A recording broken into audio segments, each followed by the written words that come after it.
Hello, everybody, and welcome once again to Victory Never Sleeps. This week we have Witan Svan joining us once again to talk about one of our holy gods. This week we will be focusing our conversation on Njörðr.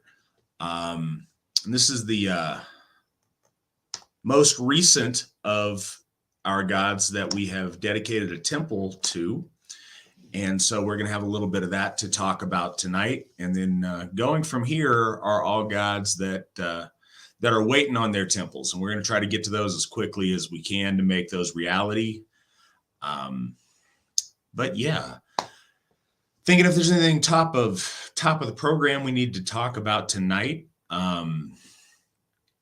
Updates, I guess, are in order. We're getting very much closer to making Sigerheim a reality.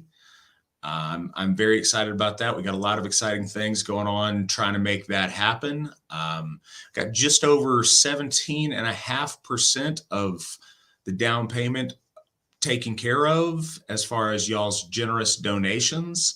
So please keep those coming in if you are able. And I should have something pretty exciting to tell you in relatively short order.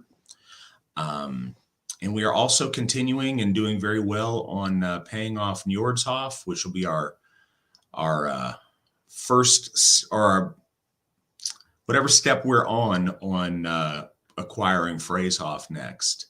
But first, we need to pay off the Hof for the god that we are celebrating and discussing this evening. Those of you wondering where to catch us, we are here on YouTube. We're over on Entropy. If you guys want to participate in super chats or if you guys want to throw us any tips, we really appreciate that. Or on Odyssey or VK. And every Friday, this program is up on Spotify as a podcast. If you don't catch it live, you're always welcome to catch it there. So get us started tonight, Svan. What do you think folks need to know about Njörðr that they may not already be coming into the show aware of, or run that down for us briefly, if you would. Sure. Biggest thing I would say is this is where we start to touch base on the alignments of the gods, the families, or the allegiances, or the it could be even viewed as like powers. And those powers, I guess the best way would be to relate it would be like ideologies amongst humans. These powers, these positions, these forces, we're starting to broach into, as we go down the list, this is where we start to touch into the Vanir. And that is a big one to understand and try to get our minds around what the Vanir are in relation to the Aesir, and how the Vanir are now also the Aesir. And it also kind of helps us correlate some of the confusion around Snorri Sturluson's Jotuns and Etin brides, or Jotun brides, as some people have called them. We start to really broach that subject with Njörth. Njörður is,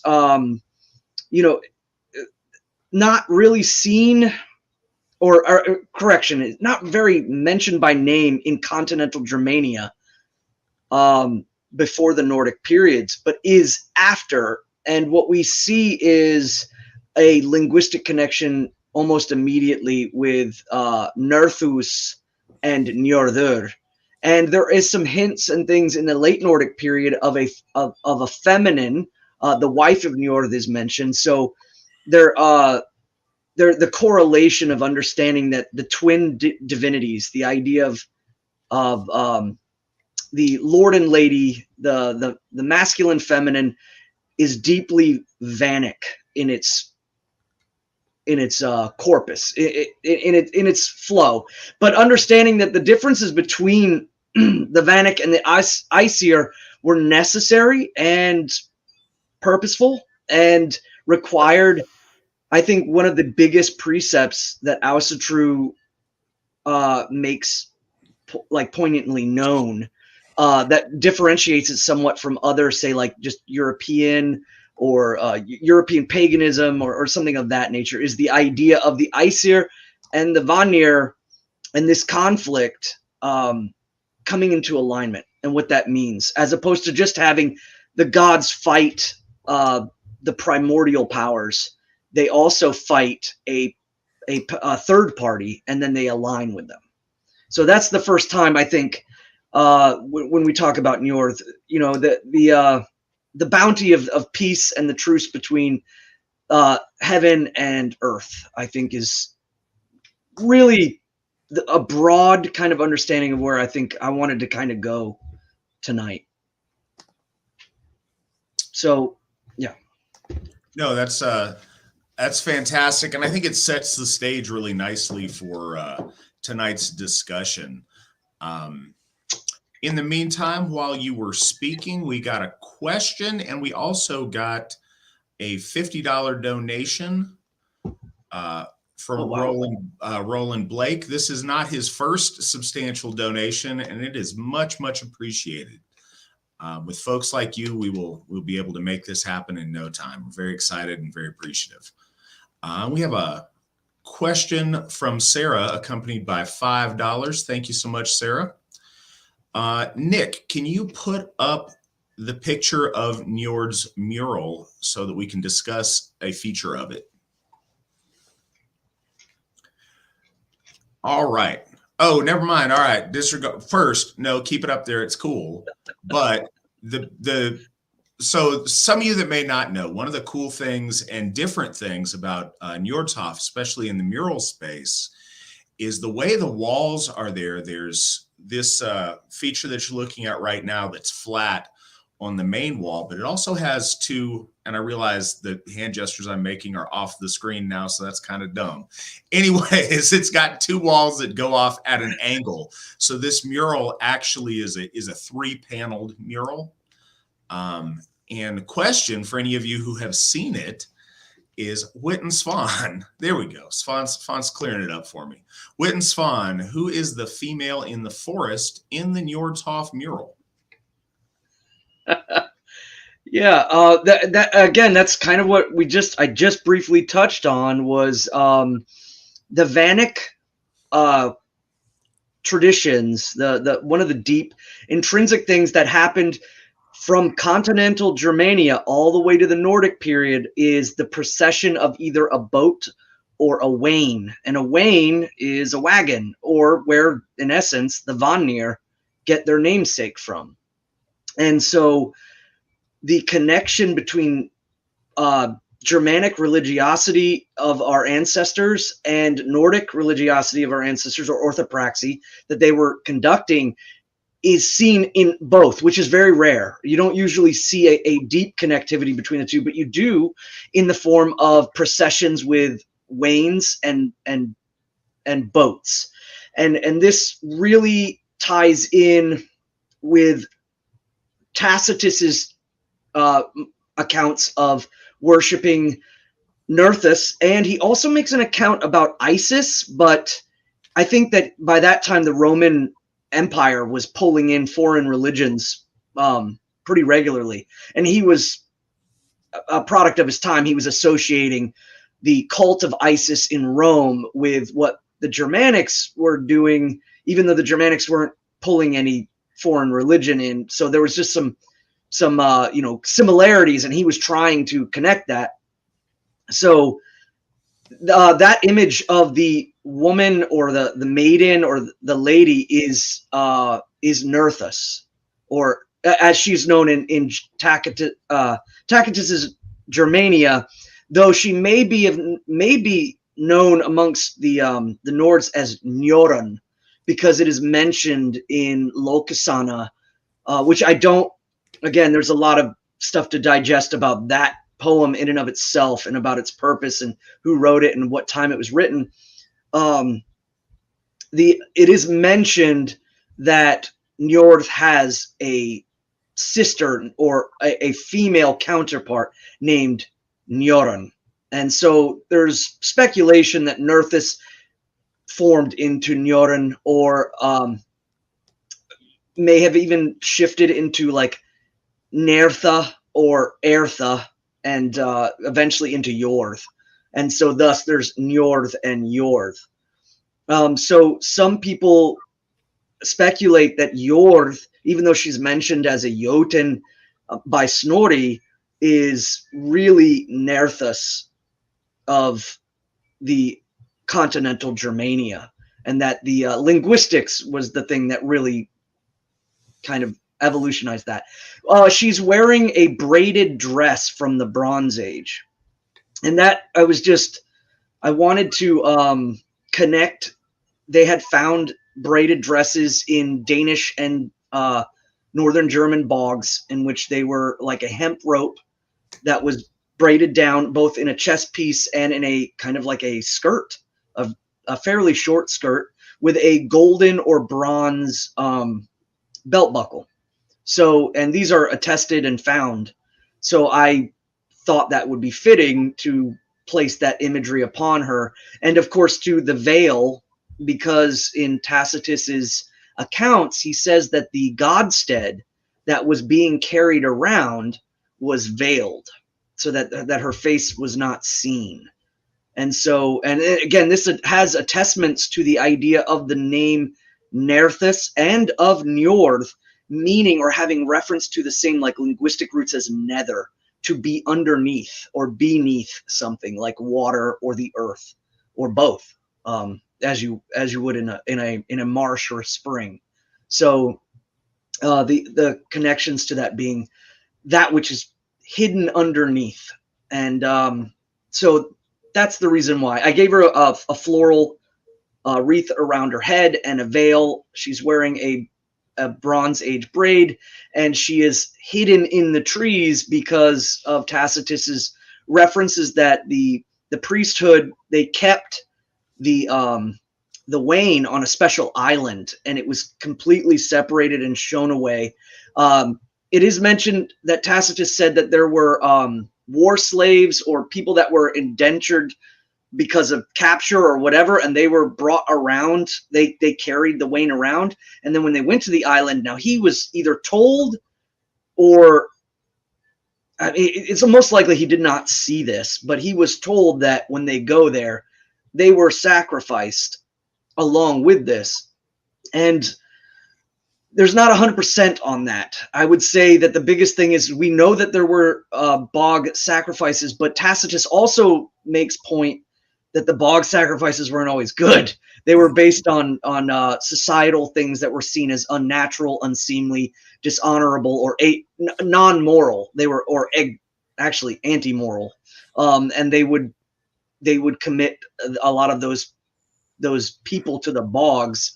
But there's a lot of argument and contention in between whether that was the case or simply it was made to be kept a secret, or, you know, there's no real furtherance on that. So there's two separate things about the wain and nerthis, which he does call terra mater, which is another thing he may have gotten wrong. In the sense that the Romans and the Greeks were viewing terra mater, one, as a primordial, so kind of Jotun-esque, but that they considered more of the earth, not necessarily like the places between, like water and earth, like springs or marshes. And oh, wow. Nice. I'm amazed every time. Yes. So what I wanted to do here was really point in the Vanic cycles of what I would call dualistic divinity, in which the Vanir are very, very, very poignantly strong about masculine and feminine polarities, and not against each other, but in complement to each other. And so when we're talking about divinities, you know, of course, the human connection, in which I think our ancestors either applied siblinghood or applied marriage, is about the unification or the relation between the masculine and feminine power of those gods. And it's seen as symbolic, whether it's their brother and sister or whether they're seen as, you know, husband and wife. And even it's referenced, that if you look at in the Euhemerus kind of view, when Snorri was talking about the gods in the Gylfaginning, he kind of references that the Vanir are like a tribe that still allow intermarriage between siblings, and that the Aesir were against that. But I think that again is him kind of logically trying to correlate them into a kind of human tribalistic conflict that's coming to head. And so again, one of the points of contention was to set that up. But when we talk about divine, and we talk about the gods, and we talk about true divine powers and how they seem to be able to move between the thrones of their, what I call the thrones of their dominion, where they expand their powers into the material world, we see that the Vanir really emphasize the masculine feminine, heavily so. And I think over the last decade or so, people have tried to, again, blur those lines. And I think that's extremely misplaced, because you can see it so clearly. And it affected, there's a book called by Dr. Flowers called Witchdom of the True, that really goes into how much the Vanic cults, or the Vanic religiosity and orthopraxy that was predominant in the producing class of the Teutonic Aryans, when they came over to the Isles, and they had their folk magic, their root magic was, heavily influenced by it. And of course, that eventually led to the influence of Gardnerian style Vicha, or Wicca, as it later became known. And so you can see where the older kind of, I guess, contrarian 60s, they were kind of dabbling in English folk magic mixed with other forms, including some that aren't even really rooted in European magic systems, but maybe perhaps more towards even like the Hermetics and Egyptian style magics.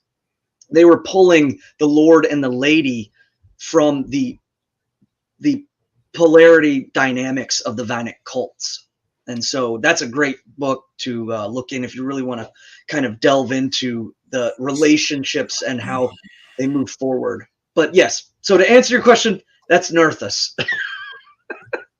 Sorry, I get on those rants.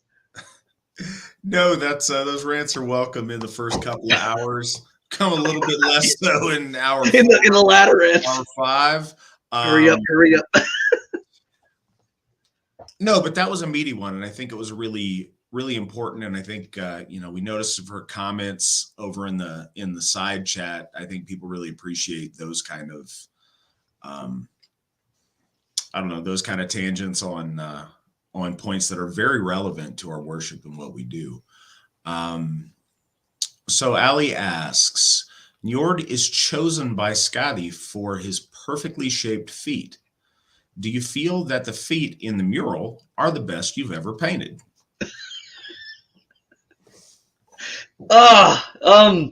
Okay. Feet and hands are notoriously hard to do.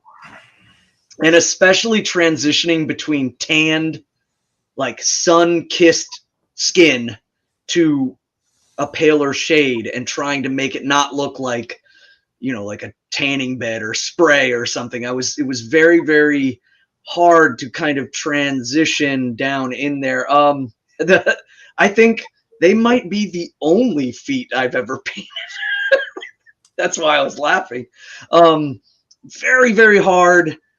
I wanted to add more shadow and more dimension, and I couldn't, because that would blur and get away from the value of that part of the story, is that his connection to the water. And his connection to the water is, of course, symbolically brought about in the idea of his feet being clean. So, yeah, I think these are about the only feet I've ever painted. I had a lot of trouble trying to, when I came to the Hof, when I came to the Hof, I didn't know what I was working with. I didn't know what space I had. I had this back wall And then there was these 2 sidewalls, and immediately I asked, can I have these 2 sidewalls? Because I didn't know if the folks there were going to have some sort of alternate usage for these walls, and they kind of did. And I was like, I really want these walls to make a panoramic, because I realized I didn't have a high spot. But since we're talking about the Lord of Waters, and we're talking about the Lords of Rivers and estuaries and the beach, I wanted a panoramic view of the ocean. So, but yes, Skathi choosing by his feet. We don't have any attestments to this being a wedding game culturally, just like there's references to when Thor gains the hammer on his lap in order to bless a marriage. This is a cultural reference, but yet we don't have any other references to this being that type of game, perhaps where the bride to be is trying to choose her husband's feet, or perhaps maybe the wedding party was engaging in this, maybe very similar to like throwing the bouquet, in which a maid of honor or a maid representative of the bride's side would try to pick a certain person, and if she got it right, maybe that was some fortuitous sense towards marriage. We don't know. I haven't found any references to it being done or observed or written down. But I think the biggest point is when Skathi comes, she's coming for revenge against the gods, and she's coming from a different polarity, not a Vanic one, not an Aesir one. And now that these two are aligned, she's coming from an outside source to avenge her father, who tried to kill the gods. And the gods tried to seek a different way. And it's in particular fitting that Njörðr is picked, one, because he's diametrically opposite from the mountains and from the ice and the cold. He's the warmth and the water and the fish and the, pulling the bounty of the ocean during the summer tides. And so there's clearly an essence there of mountain and water. But there's also, I think, a point that's kind of missed, is that Njörðr, if we look back into the corpus of Njörðr and look at certain things, we begin to see that Njörðr is very similar to the Gothic or Gutanish references to the lake god Danos. And Danos and Danube, I think, may have been the twin dichotomy in the Eastern Germanic / Gallic or Celtic, as the Greeks called them, that he was seen as the river god of peace and truce. And so one of the things that I really wanted to point out was that, he's the bringer of peace. He's the one that seals the deal. He's the one that settles things so that both sides are amicable and both sides receive the best of the situation. So I think that that's very poignant, that that's also the god that made that union between them and brings Skathi into the fold through marriage. All right. And King of Cheese is with us and asks, as he always does, how are the two of us doing tonight? Svan, how are you doing? I am doing great. Much better than last time. I was in panic mode last time. I'm good now. I'm doing great. Good deal. Tony, thank you very much for asking. It's always a nice thing to check in on. Doing fantastic as usual. I am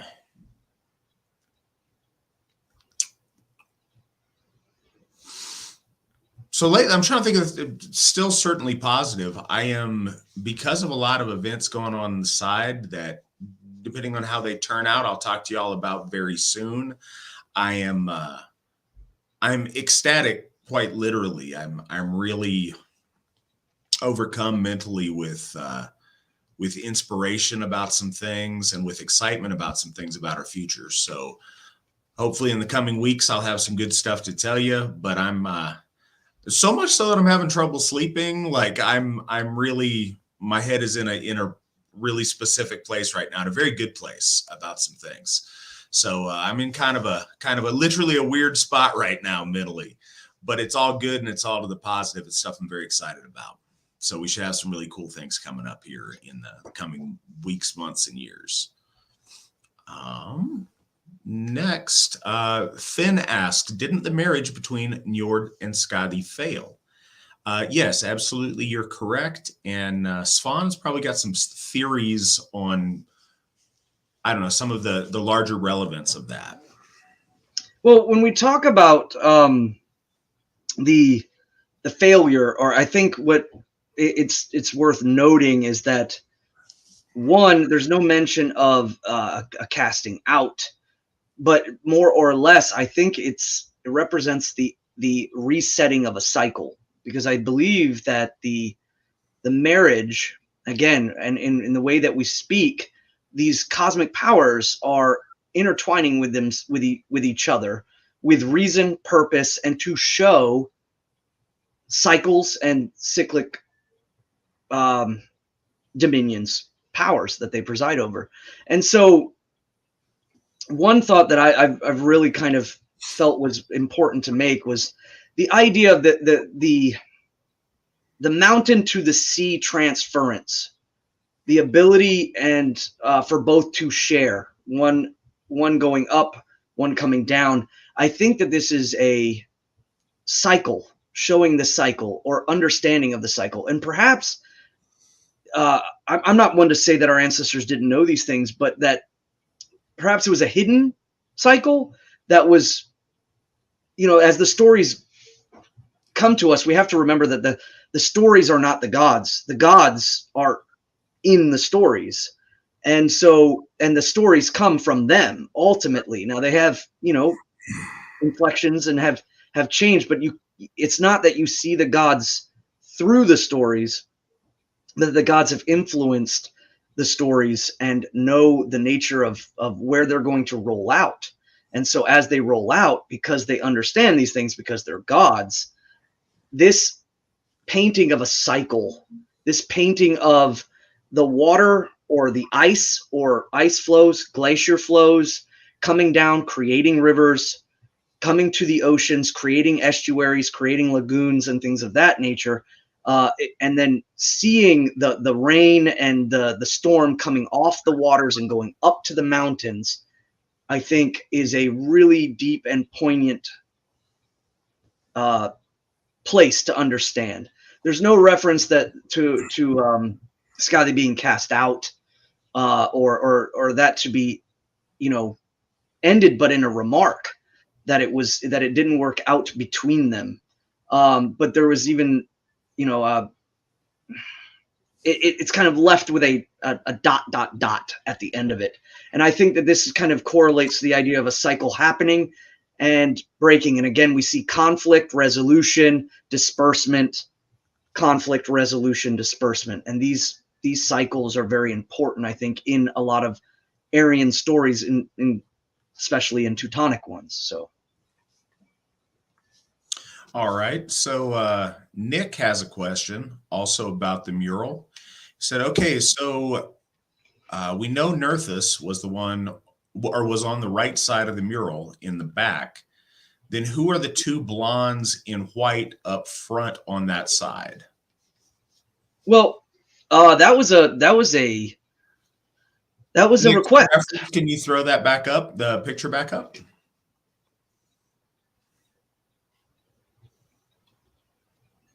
Yeah, so that was a request, and I thought it was beautiful, and the request was not something I was fighting. It was great. It was, every time I come to the Hofs, talking to the folk there, I kind of get an idea of where people want to go with it, and Goldie Lane wanted to have Frey and Freya as children in the mural itself. And I think that, one, it does correlate an idea of time, and we're not necessarily always going for linear concepts of time, but at the same time, it's nice to break away from a set concept of the way the gods look, but to see them in relation to other gods in, say, childlike form, in which brother and sister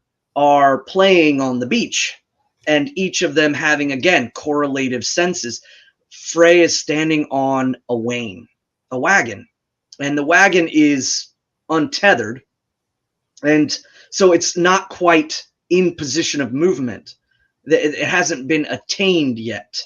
And so then we see Freya holding a kitten, with another kitten rubbing its head against her shin, against or along her leg, like cats are off to do. So clearly there, and again too, they have the sun and rod around their head, and this denotes the powers of divinity and alignment to the Vana as they become part of the Asa, or the Aegir are that alignment. So I wanted to bring that into perspective based off of just a request to kind of break things up and show something, or a feeling that was coming from a member down in North, and how he wanted to kind of relate. And I wanted to accommodate that, because I think that's really important. It's not just kind of me showing up and just slinging what I want. It's a combination of a lot of things. So when I looked at the side panels, I didn't really know what to do. I just wanted them, and I knew a horizon would be great, but what to put in and how to put in was formulated over, like 2 or 3 days. This, the good thing about this mural was I got more time than I think I had on any of the others other than Thorshoff. So that was good. I managed to take off a good chunk of work and come down there during the middle of the week and attend to this. So yeah, that's Frey and Freya. I think that we are all so very impressed with just the beauty, not just the beauty, but the power of these murals that you create. It's making me very proud looking at them again. It's really special what you do there. Thanks.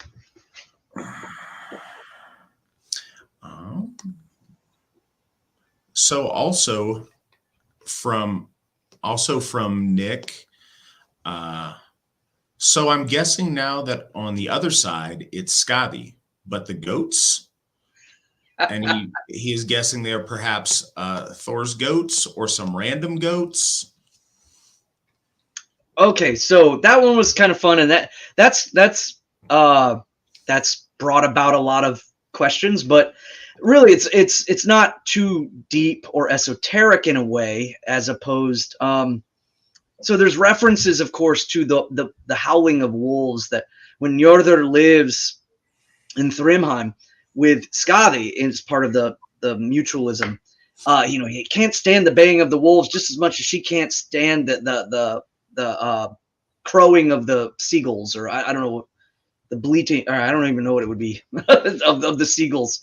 And so a lot of people do connect wolves to Skathi and to the mountains. But, for the most part, understanding wolves and understanding their placement in the mountains or around the forests at the base of the mountains, one thing that I really got inspired by was, if this was a traveling moment where she was down by the beach, one, I felt a forlorn sorrow, or a sense of wanting to be home. So I wanted to draw her staring off into the ocean, as I think anybody can relate to going to the ocean. I live near the ocean. And so being, just looking out and thinking, almost like as if you were looking upon a fire, you can look upon the ocean and just kind of reminisce about the past. So I really utilized that. But I thought about, she's traveling away from the mountains. So I wanted to choose some animals that represented the mountains, but were not wolves. I think I didn't, I already had wolves at Baldershof, and I had wolves at Odenshof. So I with Geri and Freki. So I wanted to do something different, because I didn't want to over repeat. So one of the things that I immediately looked at was Alpine ibexes, and those two goats are actually Alpine ibexes, or Alpine mountain goats. So to make a connection again there to Europe and to the centralizing mountains of Europe, and where I think the Germanic folk would see the movement between the glaciers and their descendants down into what is eventually Denmark and the marshlands there. Again, bringing up this the idea of the liminal space between the earth and the ocean. And so I just kind of threw that in there. It wasn't deeply esoteric. I just didn't want to repeat something, and I wanted to make note of a beautiful mountain creature that I think is extremely powerful. And when you see those horns, I mean, they're awe-inspiring. So I was like, oh, travel animals. And I chose to do two. The first one sitting down is actually from a photograph of an Alpine ibex laying down with its legs kind of tucked under its body. And then the second one, I wanted to not leave a big patch of brown there. I wanted to break it up a little bit. I know that we were dealing with light sockets and switches and things like that. So I wanted to kind of put something there to draw your eye away from the utility of certain parts of the wall. And as you can see in the background between the mountains is a over-stylized, very, very prominent glacier as a kind of reference to the cyclical nature of the creation of rivers. And so it is over-stylized. It's not, I would say, what a natural glacier moving through a valley would look like at all. But I want it to catch the eye, to catch reference, and to make it very, very poignant, and give something, again, for the eye to notice and look around and see. So that's what I did. I also placed her in a bairnie, and she's carrying a sword that's laid on the ground, and a shield and a spear that are not being touched. And that's symbolic of the peace truce. After seeking vengeance and then realizing that, the priorities of the gods have changed, in which Odin sought truce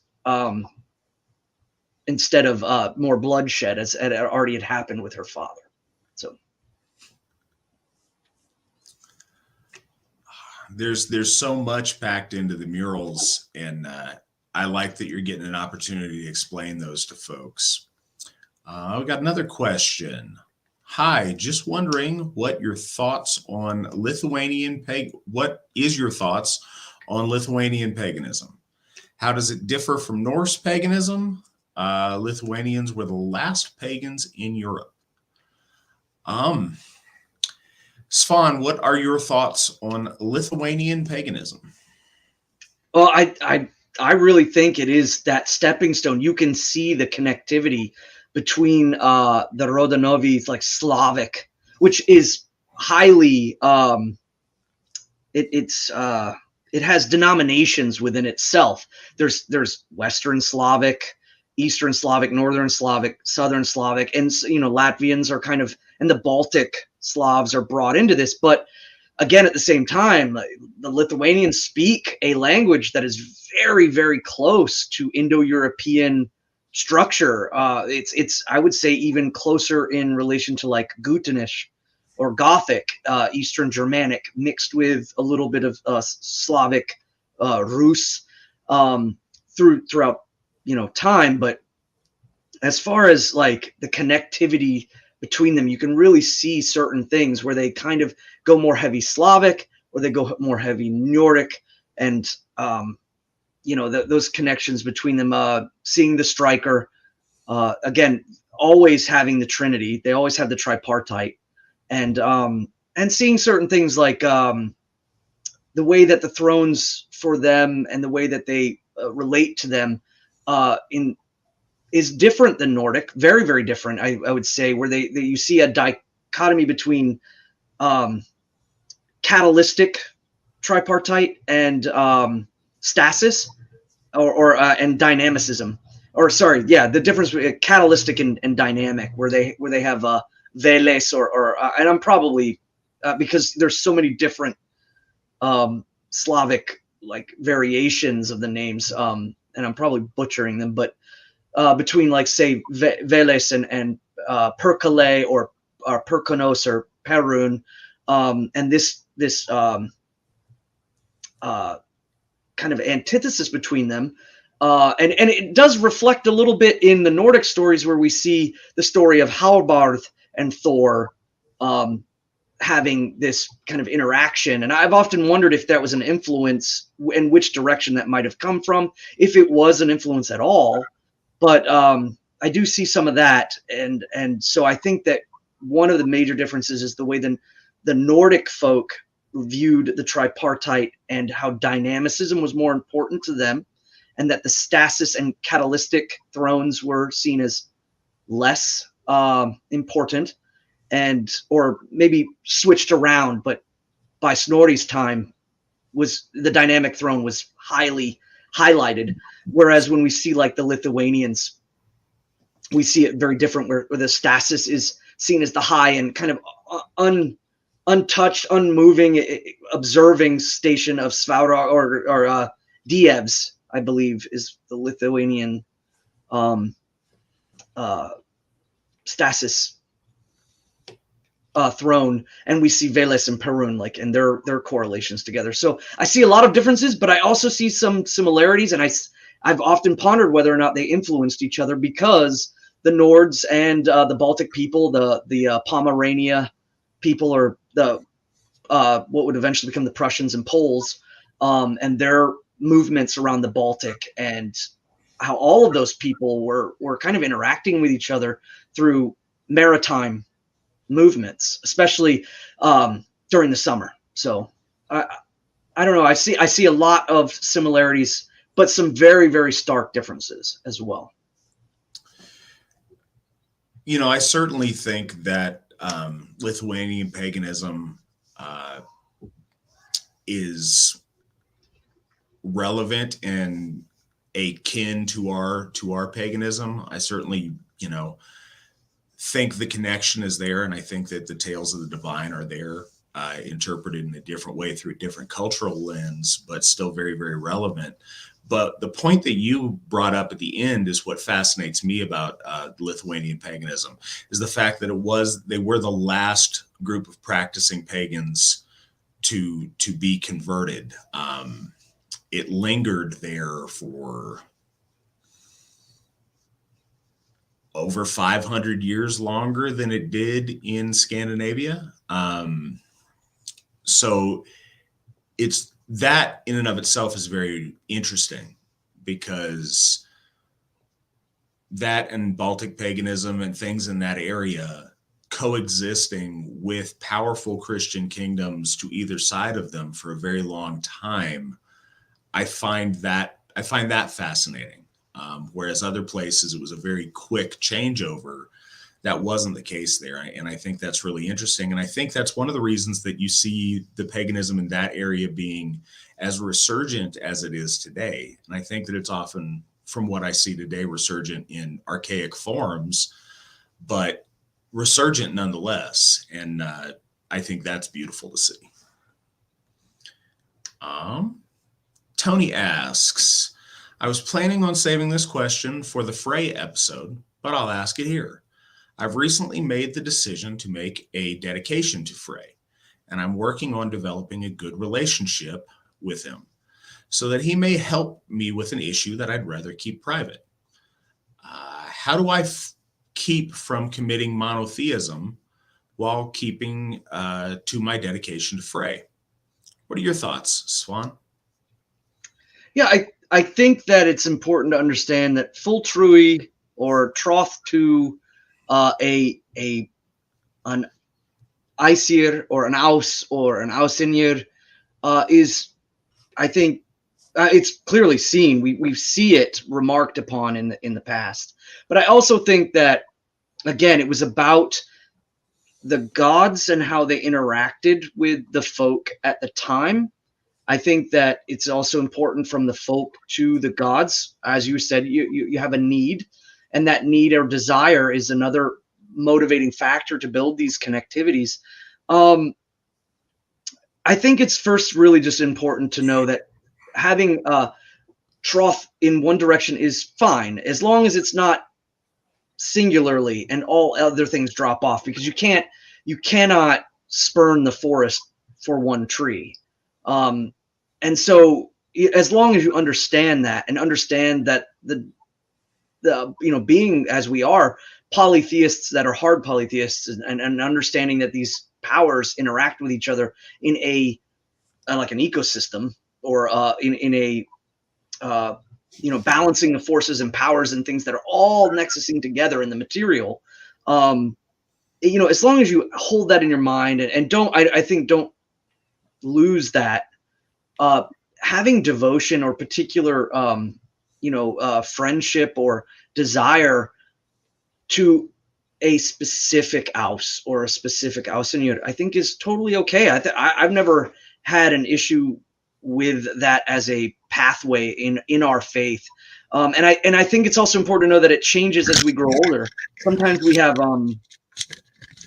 have evolutions in our lives that make us realize certain things, or events that happen in our life that make us want to devotionally focus on aspects of the divinity of the gods for different reasons, whether it's prosperity, or having a family, or finding bounty, and then seeking that, and then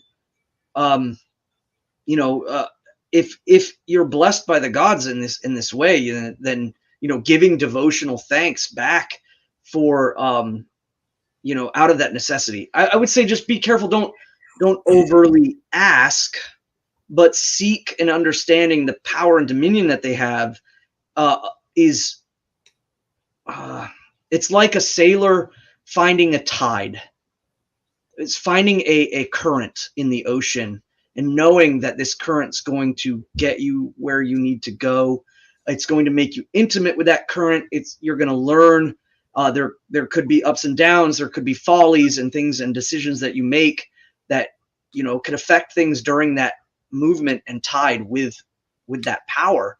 But if you feel the drive, and you feel the need, or if you feel that the specific Aus or Ausinya are talking to you, it's incumbent, I would say, to fully take that moment and like go with it, and try to build that relationship.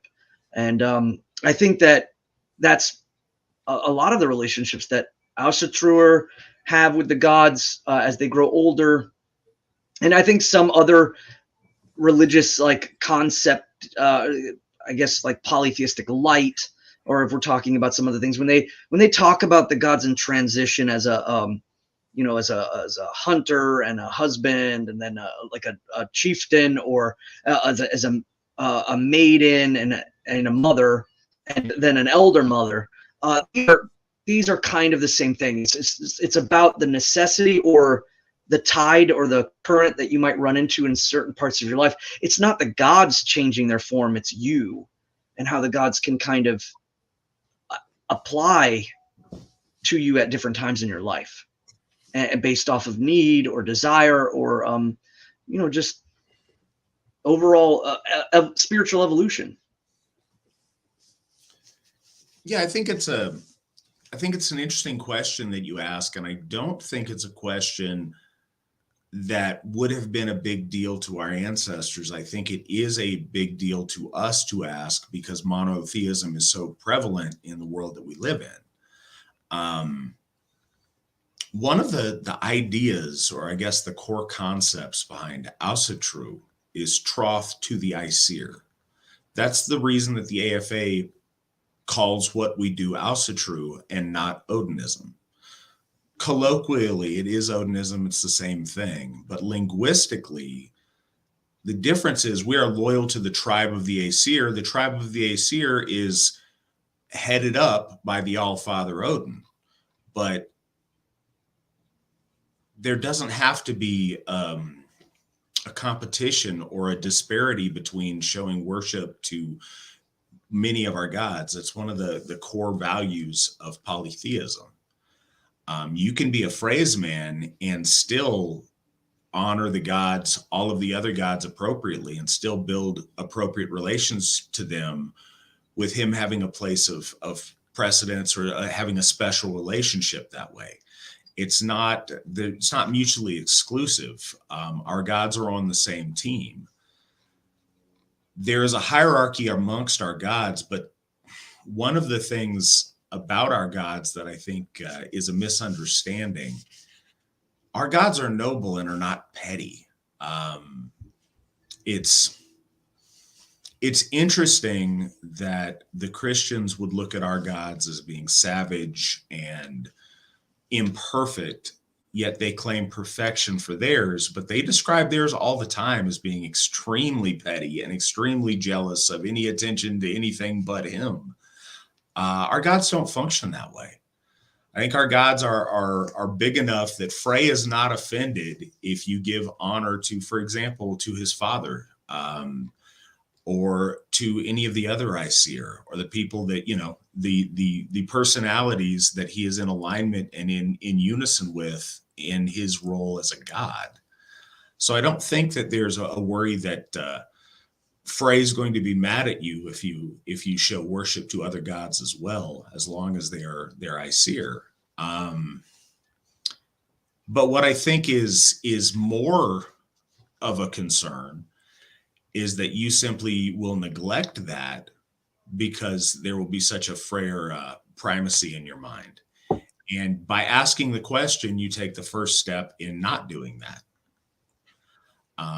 By being aware and making time and making space in your heart for the other gods, making a point to show them veneration when it's appropriate, and to keep up those relationships, even if you do have a more elevated or a more special relationship to Freyr.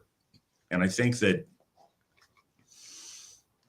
that's part of the subtle art of relationships in general, and being a person in general, is it's really easy to no disrespect, I think this trivializes it too much, but I think it is the core that we build from. When you have friends, you learn that as an adult, as your priorities change and as your life changes, and as perhaps you move places, it becomes an effort. It becomes work to maintain friendships that you value. That same idea of working to maintain friendships that you value when your focus in life changes is the same principle that I would say if you're focusing a special attention on Freyr that you haven't done before, to make the point of maintaining your relationships with the other gods, even though your focus in your life perhaps has shifted in a way. And I don't mean to make it sound that simple, but I do think that's part of the mindset to build from.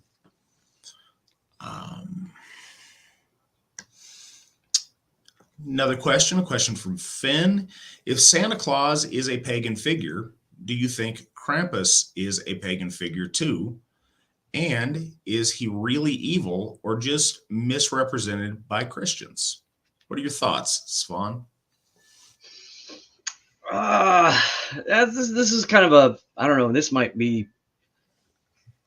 growing up in a culture that had I don't know what it would be called, but I grew up when I was younger. For us in Iceland, it was grilla, and having that moral motivator is a good thing in one respect.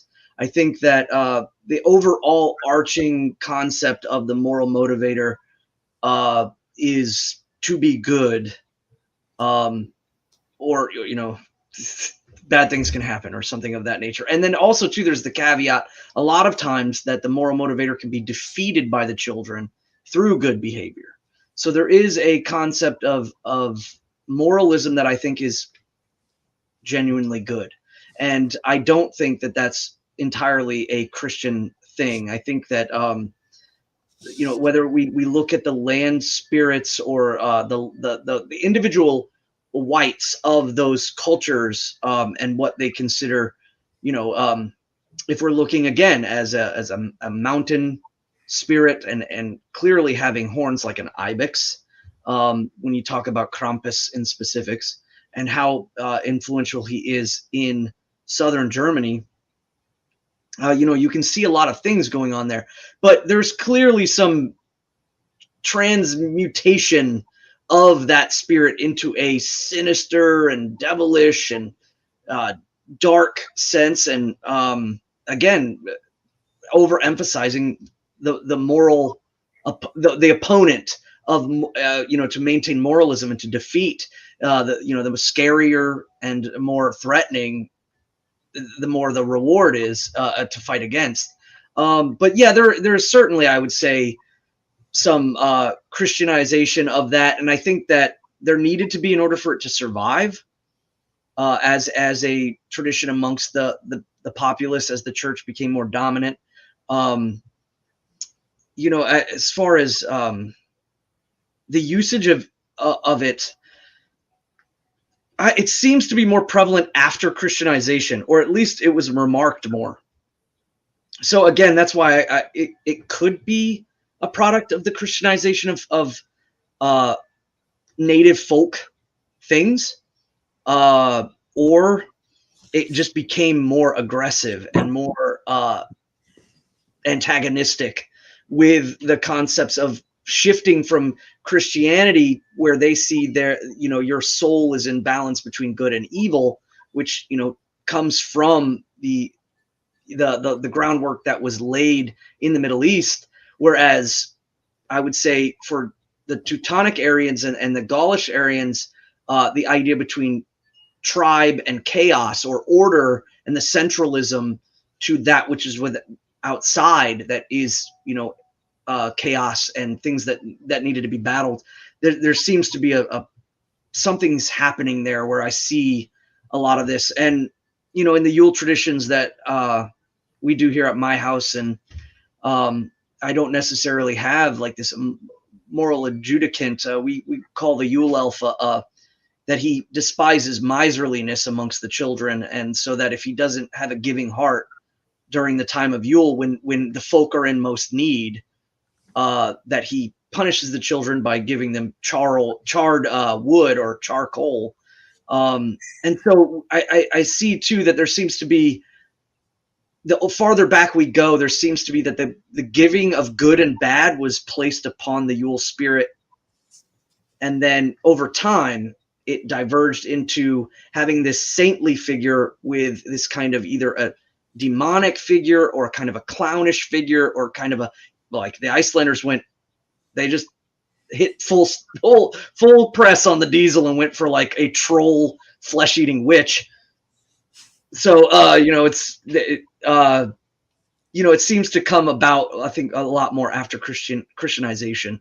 And so I view Krampus as more of a German and not necessarily a universal European or Teutonic Aryan tradition, just because of simply like Grilla, or like with the Dutch and Zwarte Piet, and the Anglos didn't have it at all. From what I can see, they Father Christmas or Father Yule,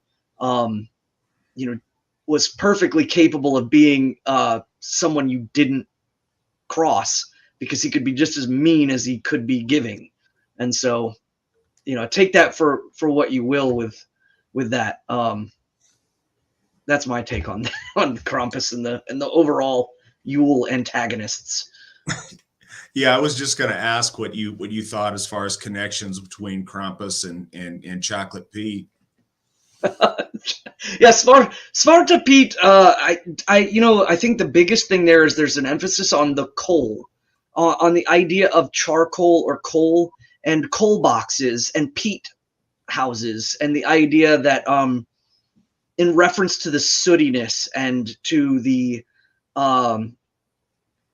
the overall kind of getting these burnt pieces of wood or burnt pieces of peat or burnt pieces of charcoal in punishment, that it needs to be separated onto a figure as the more saintly, Saint Nicholas kind of church, especially when you look at Saint Nicholas in correlation to Svartapete. You see him carrying the curled crook of the Catholic Church style of staff, and he's wearing the very large, papal hat.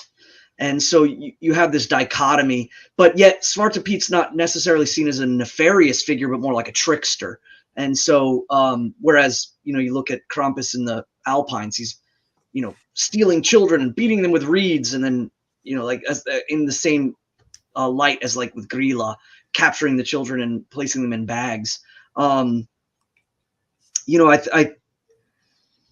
You see this after Christianization, the Yuletide traditions of Europe become very drastically divergent, and it goes away from Yule in and of itself and more towards kind of the some of the happenings of Yule and or what eventually Christian Christmas and the Eucharist and all of that.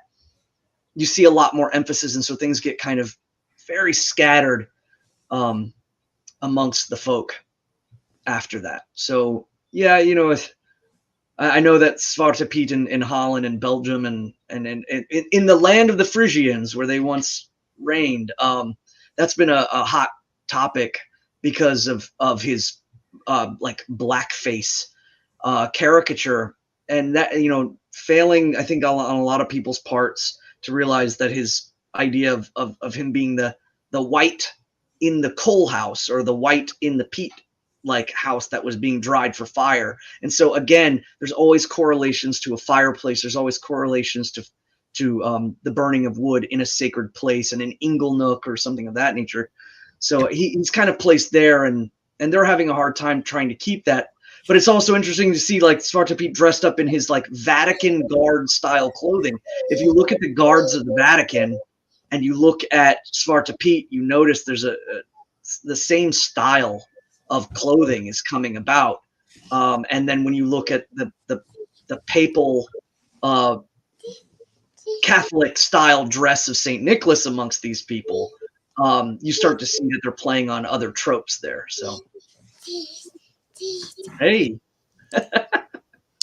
Daughter is joining us, and my wife is playing with my lighting because it was terrible. And I appreciate that. It was bugging me there for a minute. Shay asks, would you differentiate Njörð from Aegir? And if you please, thank you for these wonderful conversations. Victory Never Sleeps sorry, my daughter has a lot to say. Victory Never Sleeps is definitely a high point each week. I'm very glad that you enjoy these programs. It's a high point of my week as well. And I know it's something that our presenters look forward to as also. Absolutely, we differentiate between Njörðr and Aegir. I think Svan's probably got a lot to say on the subject, but I think one of the key things it comes down to is the dichotomy between nature that has been civilized and nature that is scary and chaotic, and the dualism between forces like that water force that is benevolent to man and that water force that is terrifying and destructive. And I think Svan's got some more to say on that. So go ahead, Witan Svan. Yeah, I would say most certainly there is a differentiation in understanding about the way our ancestors dealt with primordial things, primordial parts, because it was understood that Jotunheim is connected to the middle world, just like Ljósálfheim and Svartalfheim and Vanaheim. They're all processing into the center to create the material. And I think that it's important to know that, understanding that Ymir or Aurjalmur, Ymir, is the source of the creation of the middle from those primordial powers.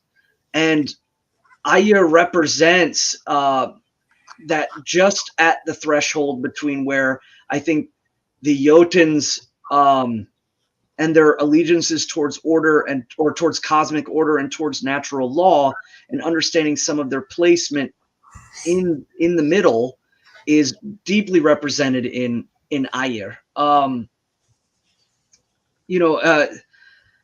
There were accounts of which there was gifts given to Aegir for safe travel. There's mentions of the Jotuness Raun, his wife, who is the ensnarer of the sailor souls who drowned, and that it was good to carry a piece of gold on you so that you could make peace or into offering. Again, deep connections to the idea of gold and the water, both on the Vanic side, and it seems to be in this sense with Aegir and Raun. However, I don't think they were necessarily prayed to except in immediate need or an immediate sense, or an understanding that there was thresholds that you were passing through in which you were entering the primordial states where there was no land, there was no ecosystem that was beneficial to you as a human. You were in a place outside of where you could exist peacefully and in the center of that chaotic ocean. And anybody that's been on the ocean, I have, and seeing that both the Jotuns and the gods, again, interact in the middle through primordial powers or through powers that are linked either to cosmic order, natural law, or primordial chaos. And in a way, Aegir represents kind of a more allowanced chaos in between the worlds of natural law and cosmic order. In the stories, he's said to be fathered by a Jotun named Mr. Blindi. Mr. Blindi means like blinded by the mists, or could be, blinded by the stirring. There's a lot of etymology debate on that. And so when seeing Aegir as the primordial source, or that which is a vestige that has survived since the deluge, I think is worth noting. And I think it's also important to understand that that's why, like, there seems to be blurring in the late Nordic period between Jotuns and the Vanir, and I think that there should be more, and is kind of also a clear distinction when we look at like Njörð and Aegir. Njörðr is giving and good, and the currents are well, and the effects of the ocean are beneficial. But when you go out there and you can no longer see land, and things become a little bit more of a different stage, you end up kind of stepping in the dominion of a primordial force that has made an allegiance with the gods, not through marriage, not through the giving of children, as in other connections to the gods, but through a truce. And it is mentioned that the gods come to him, and they like dip themselves into this primordial state in the middle world, that the gods and divinity are always in correlation and connection to the ocean. And at the same time, it is remarked that he goes above and resides amongst the gods and feasts with them as a welcomed guest. So, you see this allegiance there that's built, and it's one of the only cases in which a Jotun or an Etin is made an allegiance without marriage or child rearing.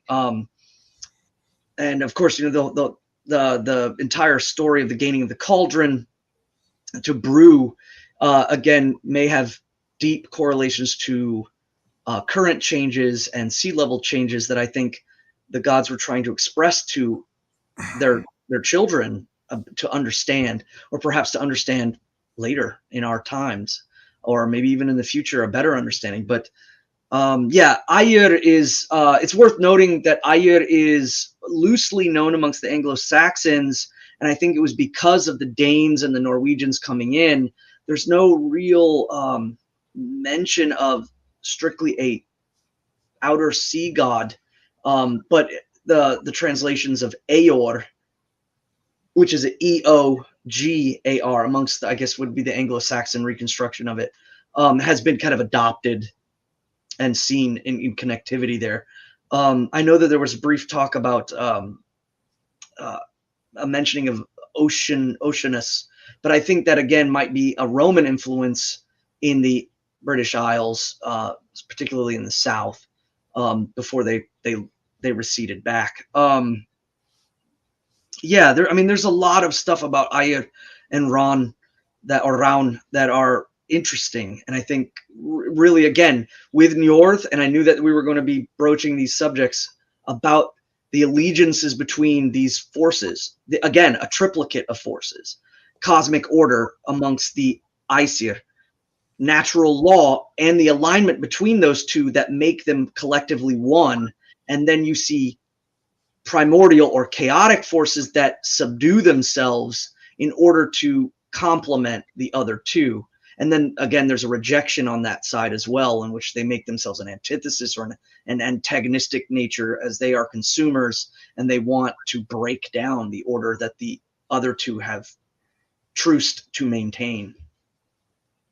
So yeah, I definitely see the correlation between Njörðr and Poseidon and Oceanus and Aegir. I think that that's the closest correlation that I see very directly with another myth cycle. Cliff's here and asks, gentlemen, our lore talks about the Vanir as another tribe of gods that were once in conflict with the Aesir until a mutual resolution was reached. What are your thoughts on the origins of the Vanir? This isn't something I think you and I have talked about much, Svan. What are your thoughts on the origins of the Vanir? Well, the Vanir are always remarked as the wise Vanir, and the wise again correlating to time, perhaps less direct activity, perhaps more a cyclic, resonant nature, in which kind of permeating from the earth and the water. The origins aren't, from lore, not extremely prevalent. We always see a correlation between fire, water, and the earth. And so we see these earthly elements. And so the concept of the Vanir being of the middle in Vanaheim, almost like in polaric sense to Jotunheim, in the middle plane, it would then denote that they were residing here in the middle, whereas the Aesir are, of course, in the above, or in the heavenly realm, in the of air, of light, and of fire, and wind. So, there's been speculation as to that they formulated as the world itself began to, again, bring itself into natural law, or that as they emerged, natural law became the case in which the ecosystem was finding balance with life while combating chaos and the primordial nature of the Jotuns in the middle. And so that, there was this time in which the gods were, again, in stasis. They were above, and the Vanir were moving and having application and power in the middle realms sometime between the formulation and eventually the war. And again, when we talk about time to the gods, it's, especially in mythic time scale, it isn't very linear, and there could be all kinds of interpretations of how long that might be. Some people have proposed the idea that in the deluge of the blood of Ymir, it is spoken that the Jotuns are reduced down to a polaric force of masculine and feminine in Bergelmr and his wife, who is unnamed in the lore.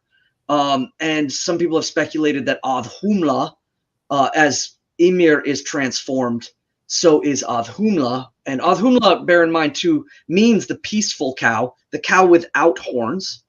Again, the name meaning, or a soft, in essence, like I guess would be translation wise, is like trying to find the meaning of that to be the peaceful heifer, if you will, is Humla, the idea of the not projected oxen primordial, but more of a beneficial and feminine power. Some people have proposed that, in the slaying of Ymir and in the deluge, the power and the essence of Audhumla was then also dissipated and gave source to the Vanir. But that's not, again, that is a huge gap that is not fully fleshed out, I think, in the lore, that especially that Snorri in the Eddas, that is definitely one hard to pin down. As far as whether that is the case or not, I have a belief that the power of at least the life-giving nature and the bounty of the milk of Audhumla, if whether it was symbolic in the drowning of the deluge, or whether it was simply just the dissipation, in which then gave life to the fruitfulness of the Vana or the Vanir. And again, correlations between oxen and the wains or wagons could very well have clear correlation there. When we talk about the idea of stallions amongst the Aesir and cattle amongst the Vanir, we see a full understanding of the dichotomy between ruling powers, warlike powers. The horse was used in war. The horse was used to travel. The horse was used to gain dominance and to carry the chariot, whereas the cattle was to follow and gave life and food and clothing and milk and all of these things. So I don't think that there's this cultish difference, like that this cow cult was somehow not understood by our ancestors to be something foreign. No, instead they were just in different alignments. And as they, as all alignments, when they come together, there has to be some sense of conflict. There's always a kind of a taming of the side. You can clearly see the masculine and the feminine interacting, and there's always the sense of the chase, or the sense of the conflict, or the sense of the dominance of will and power and projection, setting calmness to that which cultivates, which is the earth, and which is the giving and feminine form and the power. So I would think that if the Vanir represent that cyclic nature of femininity and the earth in all of their multiplicity, then Audhumla would be a great source of understanding that overall comes from her power, her essence. Perhaps that is the leaning of which they sprung forth. But again, if we're talking strictly about lore, there is no direct correlation. So we have to do with what we will on that. And I think that it's good to meditate upon that. Yeah, I think that's always been kind of a fascinating subject. It's something that I've thought on and read about since I first came home to Asatru. There's a lot of, and again, this is done from a sociological / archaeological standpoint, and not a religious one, but there's a lot of correlation between the cultures of old Europe and more primitive Neolithic, if you will, peoples that occupied Europe, and then an influx during the Aryan migration of genetically similar peoples reconnecting with these different developed value systems. And I do think there's something to that, but I think it's functioning through the wrong direction. I don't think our gods are a reflection of that human conflict, but perhaps that human conflict is a reflection of our gods.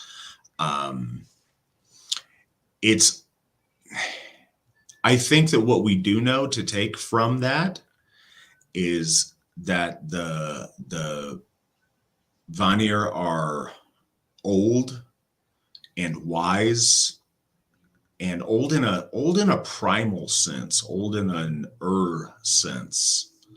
There is that sense of this voice of the past, this voice from the earth, this voice from from below, from the vegetative, from the primal, and you see that played out with the Vanir. And then you even see that with those elements then put under the control of order once they're assimilated into the Aegir tribe.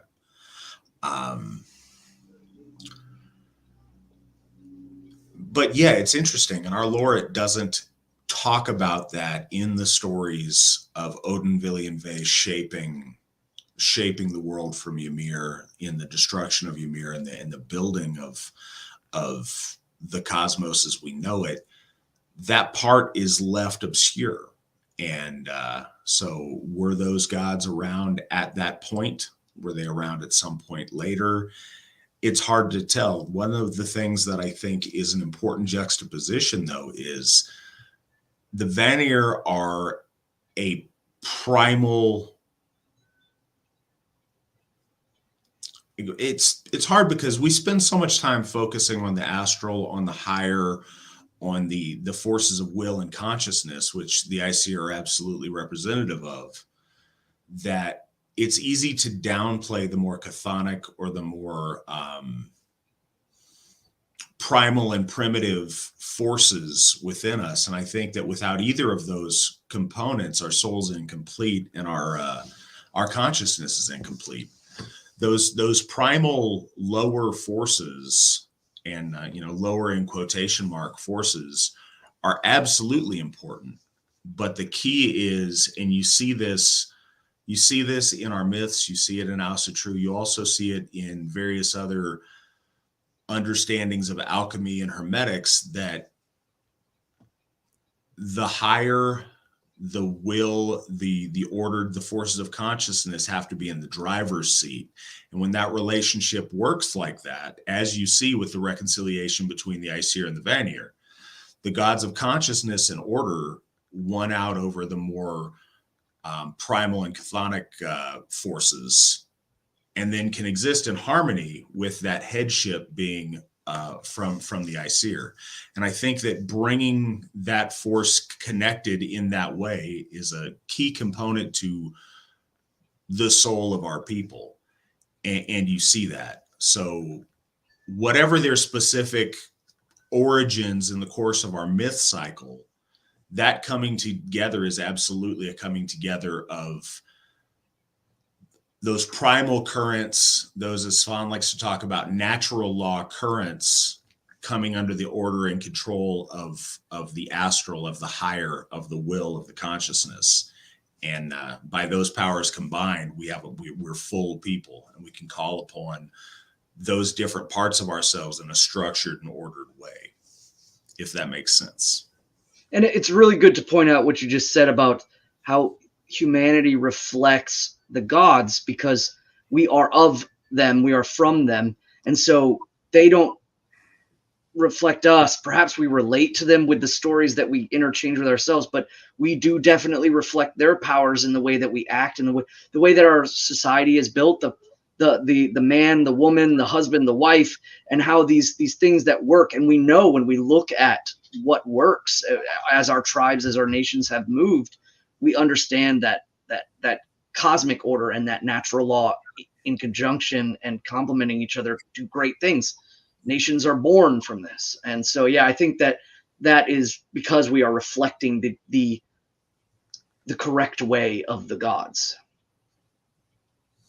And you mentioned this earlier, one of the key themes of Vanic existence is the polarity, is the duality of there's man, there's woman, there's this polarity. I think that's much in keeping with the Vanir as a tribe being assimilated and defeated by the Aesir through great struggle and then brought into order. It's still that polarity of the primal and the astral.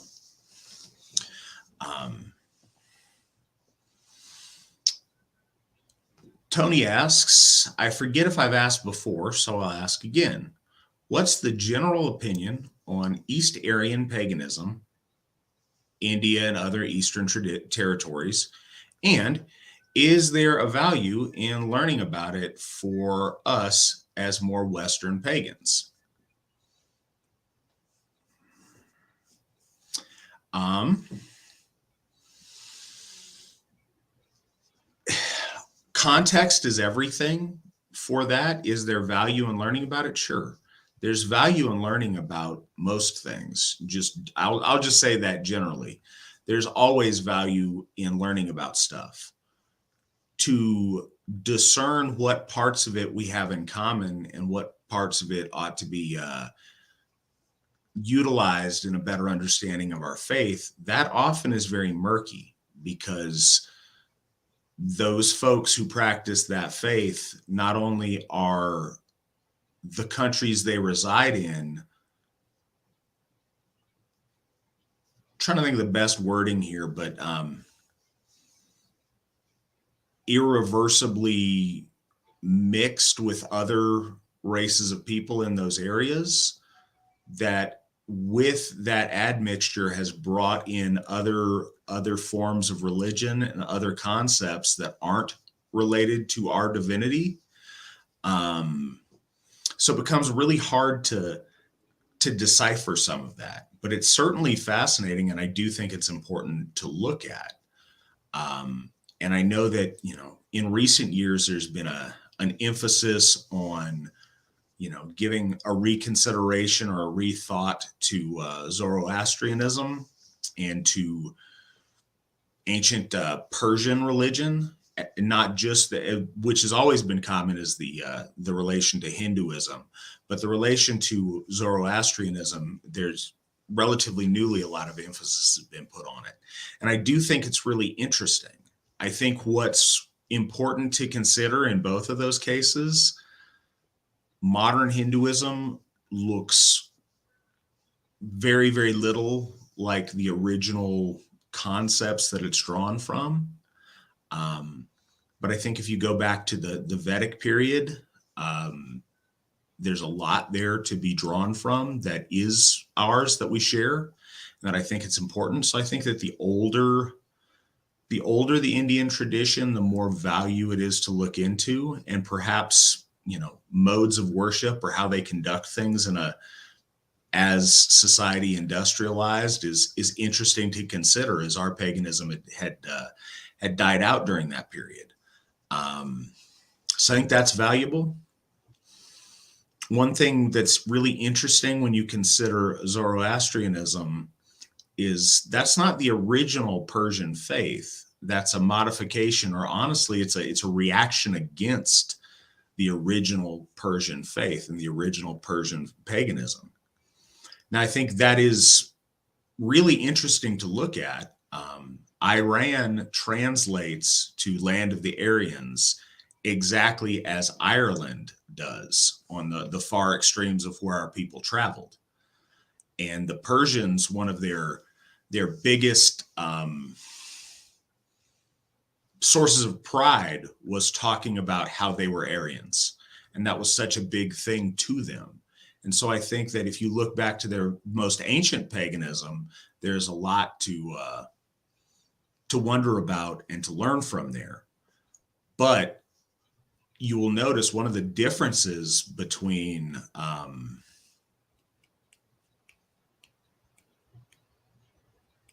the Vedic period Indians and Zoroastrians is Zoroaster flips those gods on their head. He creates, demons of their gods and celebrates their demons as gods. He completely flips that system. And I think that that's often lost on modern people that look at Zoroastrianism as a sister faith. But yeah, I think there's some value to that. I think it's certainly fascinating. And I think that we do ourselves a disservice to cut off learning from any source that we can learn from.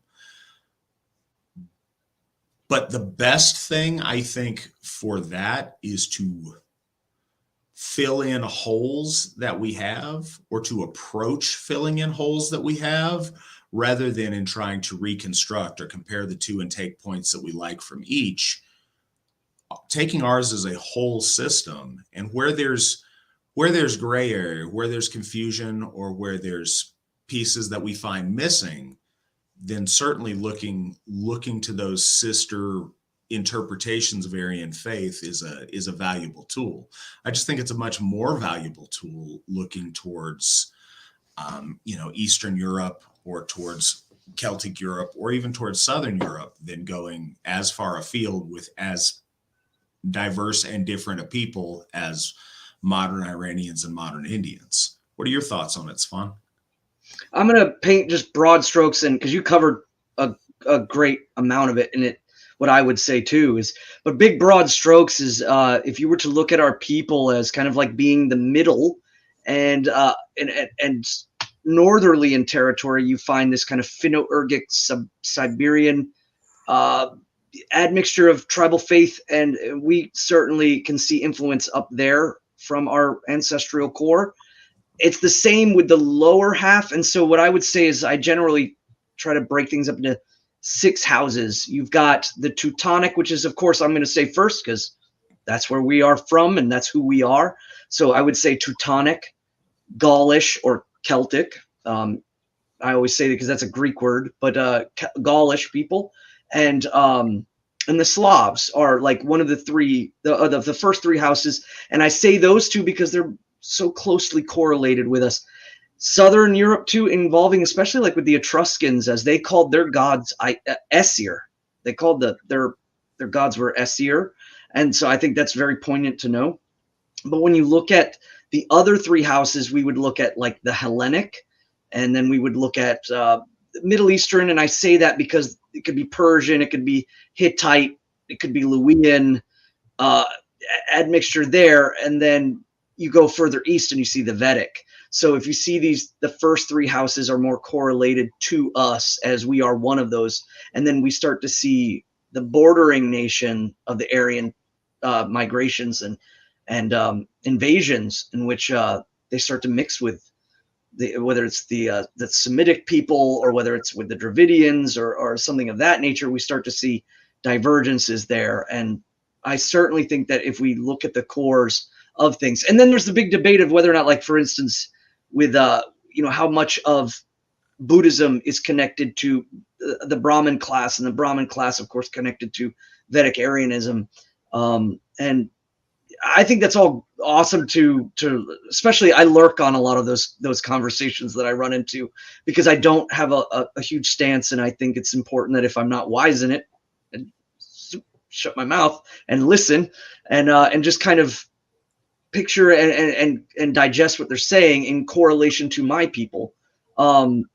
So I would just say one great thing to think about is the 3 houses that are connected to us are us, and the 2 houses being Gaulish and Slavs, and then looking at the Hellenics and the Middle Eastern, Persian, Hittite, Luwian group and the Vedics as all correlative, but go to those first 3 houses first, whether you're talking about continental Germanicism, Anglo-Isle Germanicism, or Nordic Germanicism and Baltic Germanicism, and then look at Slavic and Gallic, and then start to spread into the other houses. There's value there for sure. And I think a lot of people, I think there's a lot of wisdom in all of those houses that can apply to us. I'm weary of people who search for the exotic to a point where they go against the system that is innate in them. That is, they're living in that culture. They speak a Germanic, Teutonic, Anglo-Saxon language, and they have a spiritualism that is there, and they're gravitating towards the esoteric exoticism for reasons, unto their own, whether it's modernity that's killing all forms of spiritualism in the West. And we could go on about that, and all of those would have a bit of a red hand in all of that. But I'm weary of it. And so I like to treat it with respect, and I want to treat it with an observation in correlation to the source where I come from first, before I just say entirely one way or another. I think that's a really good point that you brought up, was the exotic fetishism. And I want to address that in 1 second. I just want to point out we've got one question left in the line over here. It's been an hour and a half. Every conversation with Svan doesn't need to be 5 hours.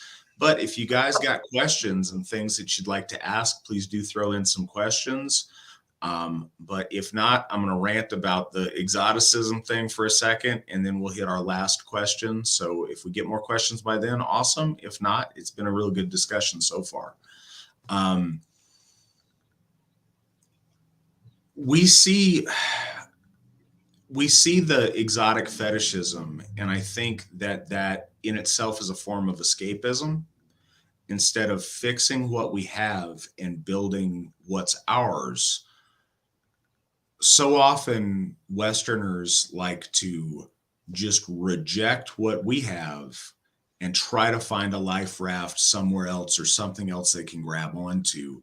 And if they can feel like it's still racially relevant to them, all the better. But I think it's one of the things that, I don't know, you certainly see this in the 1800s and the early 1900s, when you have a spiritual reawakening, in a way, a pagan reawakening, and a rejection of the Christianity that they had. But rather than explore what they have, very often people of that time would look to India. They would look to the Far East. They would look to the exotic. You certainly see that now, and I've watched it as a current within Asatru. People will embrace Asatru, and if they don't feel like they got what they wanted in Asatru, then they'll take, another step towards the bizarre, and then they'll take an even further step. And they keep trying to jump to new lily pads rather than make what they have something beautiful. And, I thought that, let's just say I've seen that a lot with people, and I don't think that the motive is right, so I don't think that the mind is discerning on that sometimes. One of the other things you see when people jump around on that is people that don't ever want to settle down and conform to something. They always want to do something new and different, and they'll seek whatever that new frontier is. Sometimes lately that new frontier happens to be Vedic practice or Zoroastrian practice. And I think that if that became the mainstream of Aryan pagan thought, they would then move to some other thing. Or you often see people go from Asatru to Zoroastrian and Indian stuff to Eastern Orthodox Christianity. You see these jumps between things due to lack of satisfaction, as opposed to in a constructive way to build Aryan paganism. So I'm with Svan on the houses you should go to are the people and the cultures that are similar to yours. If you need to look for added perspective or an added angle on it, the Celtic and the Slavic are much more closer related. Much easier for us as a racial group to digest, and much more relevant to what we're doing. Finding the commonalities in all of them are great. If you find a commonality in all of those houses, then you know it's rock solid, and that's something that's absolutely ours and fundamental. Dealing with some of the more exotic elements, I do think are helpful if you have the discernment to pick and choose what's relevant and what's not. But it gets very, very confusing and very hard to differentiate once you get beyond that. And Nick's add-on question to this was, would it be considered a bad thing to basically ignore generic Eastern or Indo-European or Eastern Indo-European and just focus on Norse alone? Yes, I think that if you are intentionally closing your eyes and ears to knowledge that is useful and helpful to you, I think that process is in and of itself a bad thing. I think going through the effort of educating yourself on these other things is beneficial in and of itself. And the other thing I think that's important, and this is, I don't know, this is something that gets discussed or asked about. The AFA is not only pan-European, we are also pan-Aryan. And we have people of our folk, our greater Aryan folk, that exist over a wide spread of the world. I'm trying to think of the best way to phrase this to where it's clear and it makes sense. But Asatru has won the primacy to carry the Aryan banner forward. By doing that, we reintegrate the things that are authentic and valuable of different traditions under the Aryan umbrella, because the way our gods revealed themselves to the Germanics and to the Norse is what has won in the end, is what has brought us to where we are today, is what has inspired us to move forward, is what's successful and what's winning. So we choose to honor the divinities under those names, under those parameters. But we don't want to lose out on the beauty of some of these people that are a little bit more on the fringe of geographically that edge, if there's something to offer and if there's something that's genuinely ours there. And I think we run that risk. We don't want to throw the baby out with the bathwater, and we do want to learn from and get the best from the influx of all our Aryan folk that we're bringing home to our gods. And I know that opens up a whole can of worms, and there's a lot of variables to that I'm happy to discuss. But that's why I think it is essential that we keep our eyes, ears, and hearts open to these other things to educate our practice. And even if by looking at them, we eliminate all of them as inauthentic and irrelevant, in and of itself, there is a value in that thought process. There is a value in going through making that decision, because it reaffirms what we're already doing in that case.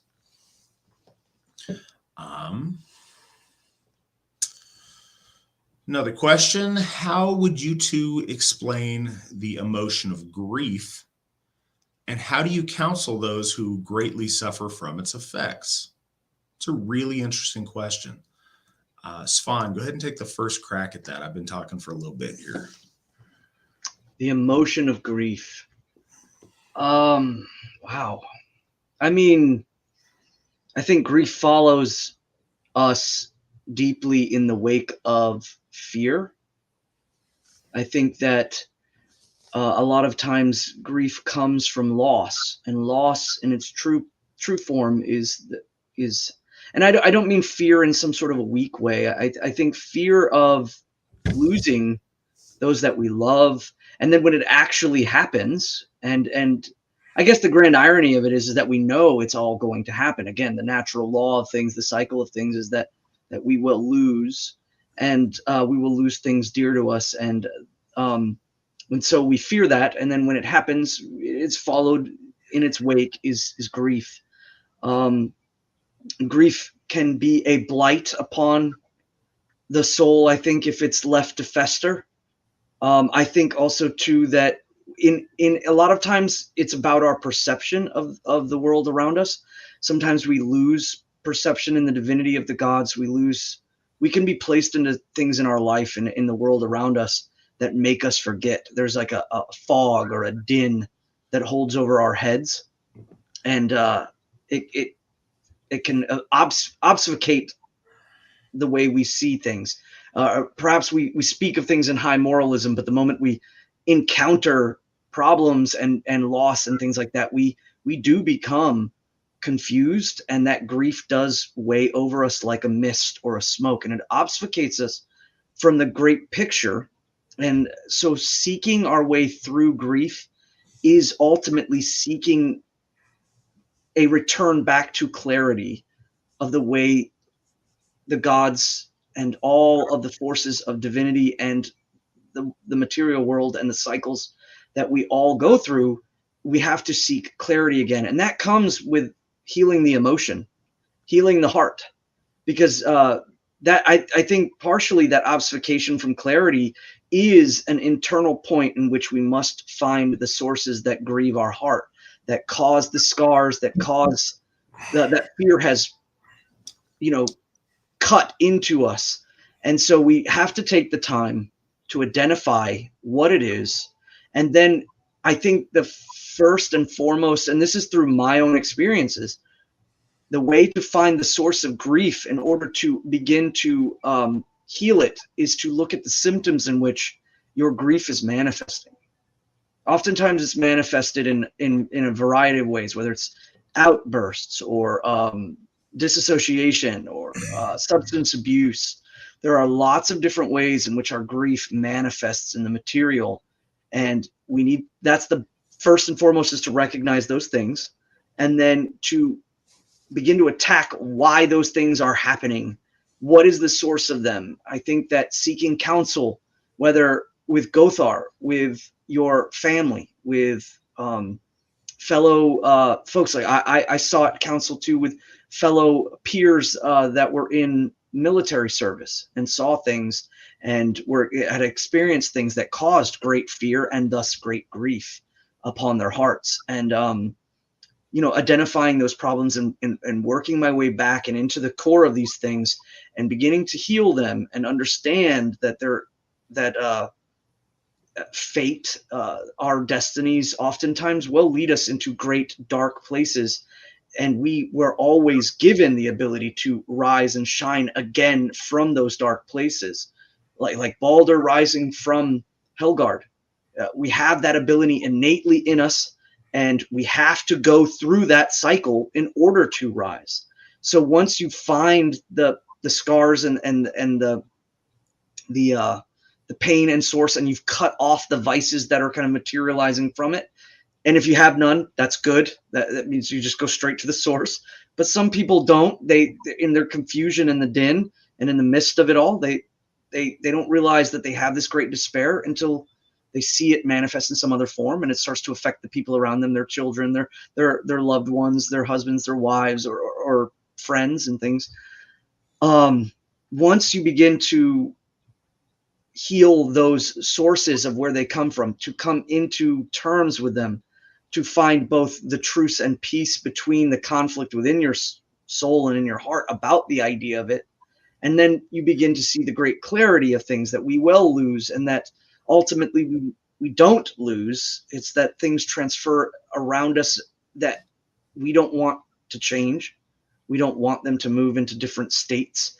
We don't want ourselves to move into those different states. We always want to seek a wholeness. That is the word holiness and wholeness amongst Aryans is together for a reason. We see things as being in the apex of their wholeness, as being the best of a situation, being the best of the body, the best of the heart, the best of the mind, and the gods are that. So when we see something that's not that, we become deeply hurt, and so we need to return to wholeness by finding those things and attacking them.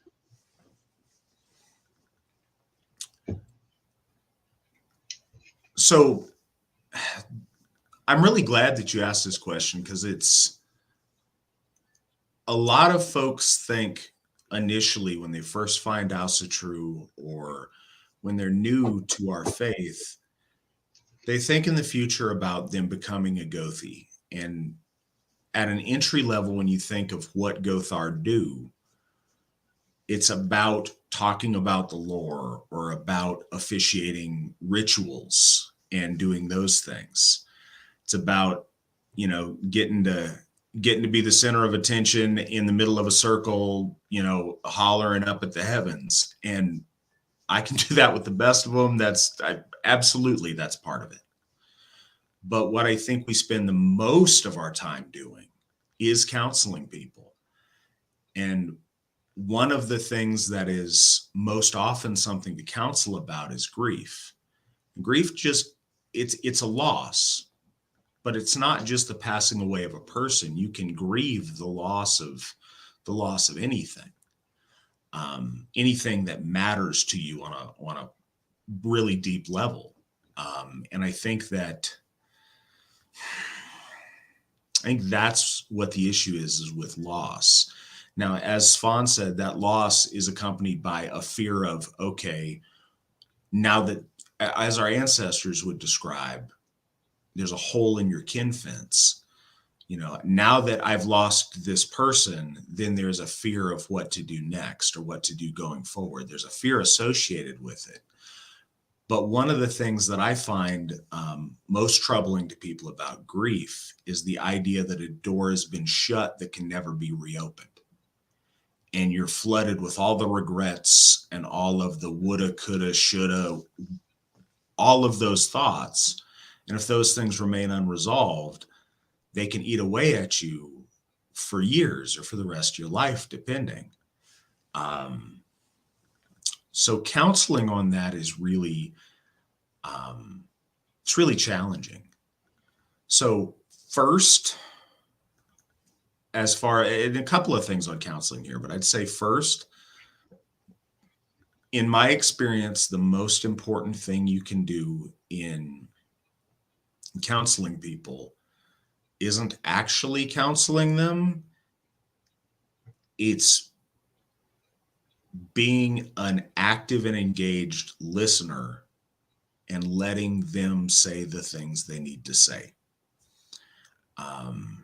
One of the most therapeutic things that I have found with people is just let them get the things off their chest to somebody they don't think is going to judge them harshly or use it against them. Or, you know, when they come to me as a priest, I'm not that guy that's in whatever drama they're part of. I'm a party that they know is going to treat what they have to say respectfully and with a degree of confidentiality.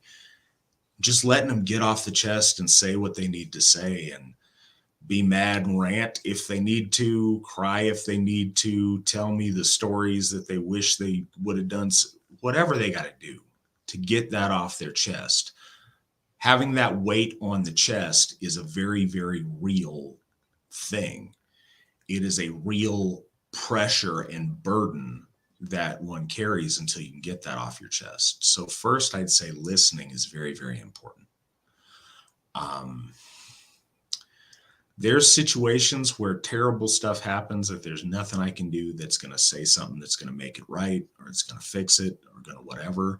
And honestly, a lot of the time when people go to you for counseling, they don't want that. They just want to be heard, and they want somebody to acknowledge or validate what they're going through.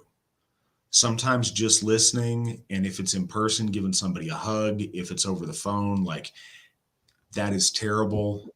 I'm so sorry you had that happen to you.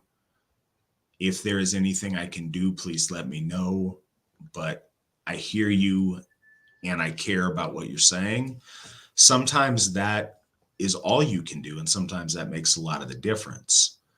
Now, onto the more meat and potatoes of what you asked, and I think this goes into the philosophy of this show and its title, the idea that victory never sleeps. So much of what is fundamental to me in my belief system is being active, is taking actions. One of the things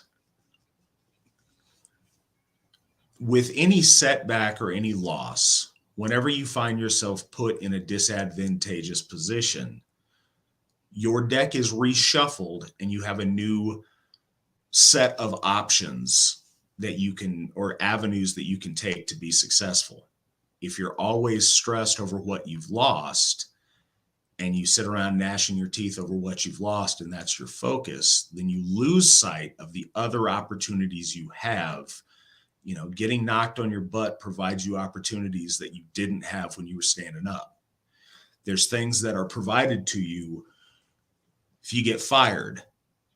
Yes, that is bad, but now you have an opportunity to pursue different things. You have an opportunity to collect unemployment. You have an opportunity to pursue a different career. You have an opportunity to travel, perhaps if you have money saved. There's other things you have an opportunity for, and it's a double loss if you remain focused on the initial hit and you miss the other opportunities.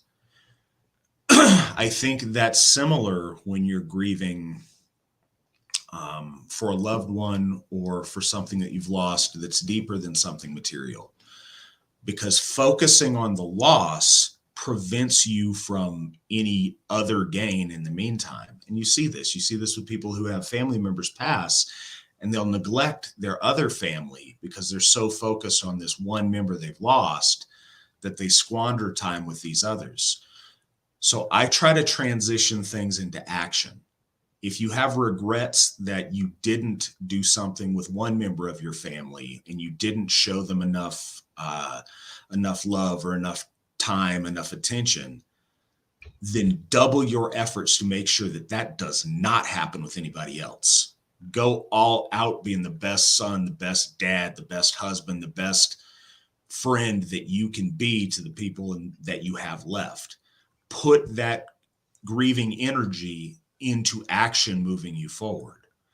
I also think, because so much of that, like I said, was a door being shut, and this goes into more esoterics than the other things I've suggested, but I believe very much that this isn't a permanent severing. We believe fundamentally in Asatru that our ancestors and the dead still can interact with us, still can hear us, still can receive gifts, still can give gifts. It's not the same. I would never tell somebody I was counseling, no, it's all good. They're still here. You just can't see them. That is so trite and diminishes the very real physical loss. But there is a kernel of truth. That person can still hear you. You can still say the things that you should have said. You can at least say them at your altar. Doing things to honor. We also believe in the idea of posthumous ascension. So you can further help and elevate the reputation of a deceased loved one in the afterlife by celebrating them, by raising, as our ancestors would say, raising a cairn on the side of the road, making a rune stone for them, things that way. But in a more modern sense, by telling their stories, by celebrating them, by doing great things in their name and attributing it to them, you can earn them afterlife points that way and feel like you are doing something for someone you loved and have lost. Finding ways to do, to achieve, to put deeds and effort in is a tangible way. And once you've done those actions, they exist. You can look at them, you can see them, you can remember them, and you can hold on to them. Whereas mental gymnastics and fluff, you can't hold on to. It's sand. It runs through your fingers if you try to grab it. Deeds are solid. Deeds are iron. You can hold on to them. And that's how I approach counseling with grief. But like I said, every situation is very, very different. And there's some stuff that you just can't fix. But I try to give people tools of things they can do to make what they have better, and to, where they can, repair things that may be broken or lost. That's about the best I got on that.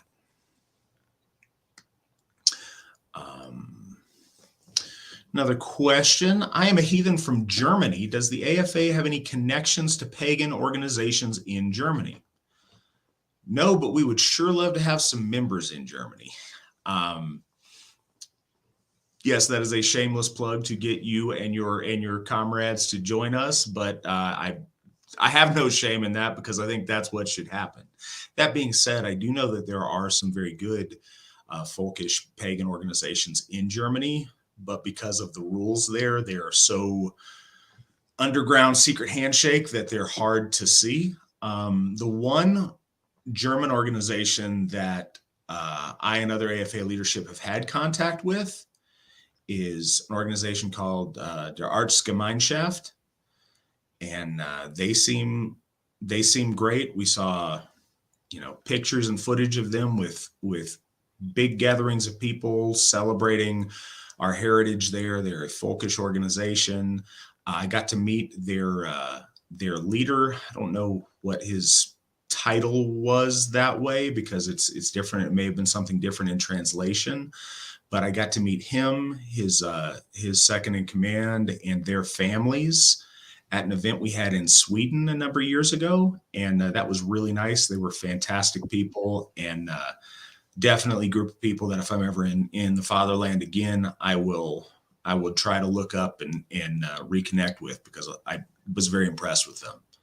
So that's the only organization in Germany that I have any interaction with. And if you were curious or you wrote me on the side, I could try to see about making some connection there if you'd like. Actually, just a side thing. Hey, Svan, do you have any connections with any pagans in Germany or pagan organizations in Germany? No, not ever since you spoke of when you got to, build some frith between the folks there in Sweden. Nothing of that level. Yeah, I mean, all right. Yeah. Fair enough. Fun question from Cliff. Favorite Viking or heroic movie? Svan, go. Oh, why do you always throw me out first? Because I want time to think. I know. Wait, you said Viking or heroic? Yes, it can be Viking and heroic. Oh God. Believe it or not, I've never seen past the first episode of the Viking show, and I haven't seen Northman yet. I know that a lot of people are probably aghast by that, or I don't know. I don't have a lot of time and to get out and go see things at movies, and I usually find them way later. So I immediately kind of go back to old stuff. I don't know why, but the first thing that popped into my head was the Vikings. I believe it came out in the early 60s. I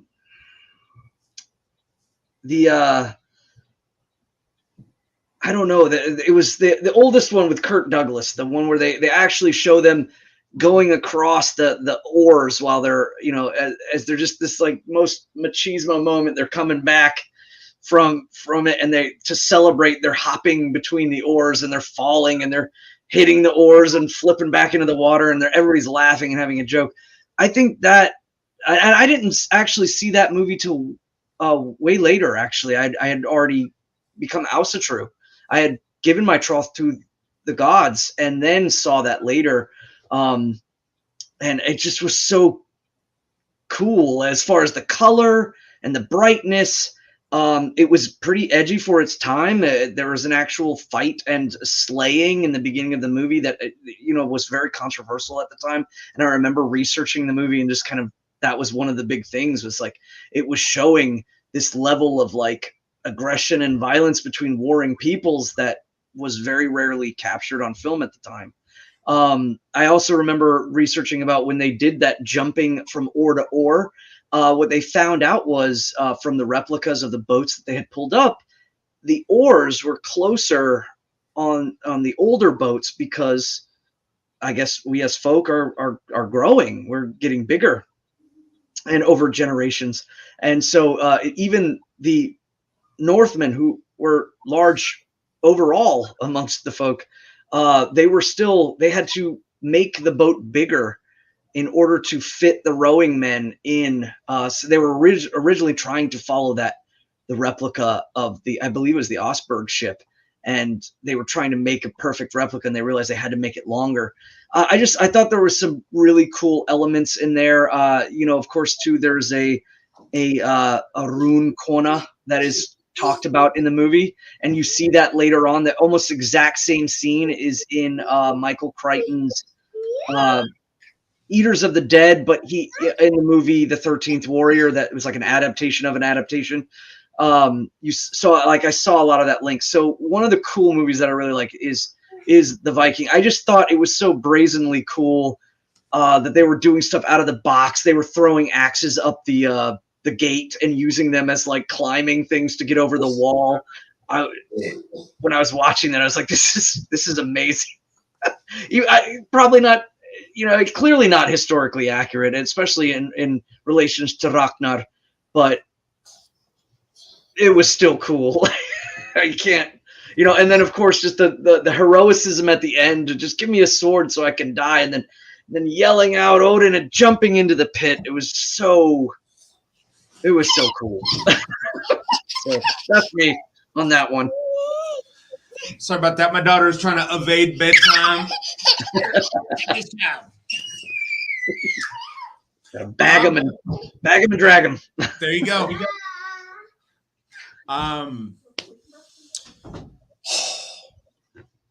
Man, so when it first came out, I really, really liked Braveheart, and I think it's an awesome movie. And if they would have just changed the names and the settings, I would still love that movie and think it was amazing.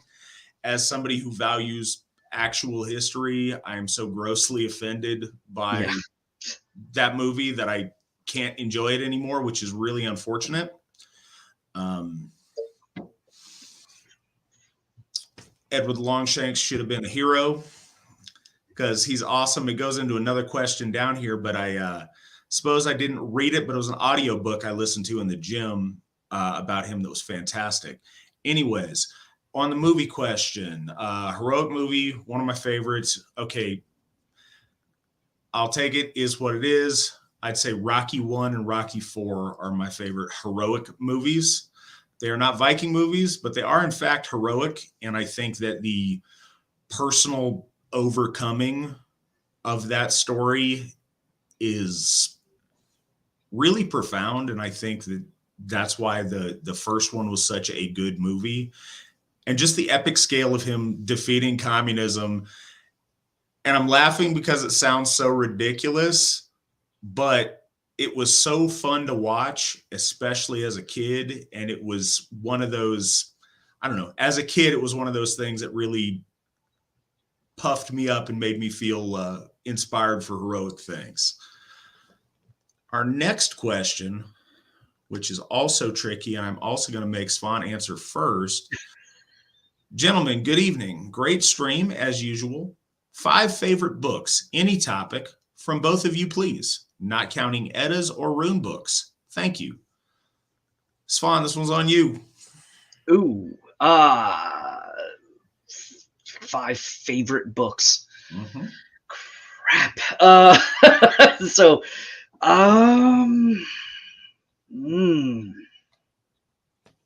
that is really hard. I'm just trying. I'm answering what comes to my head, and I'm gonna stay up the rest of the night going, I should have said this and I should have said that.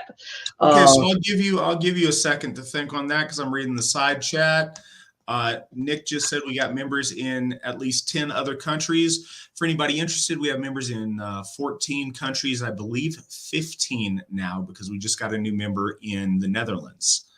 Arts Gemeinschaft was wonderful when I met them. I read that the gentleman who asked the question is joining that organization. That's fantastic. They're doing great things.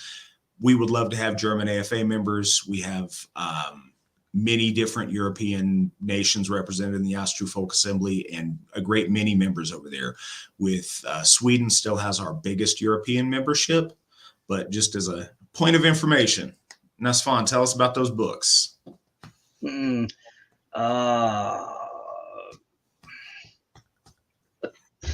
I'm trying to think. I think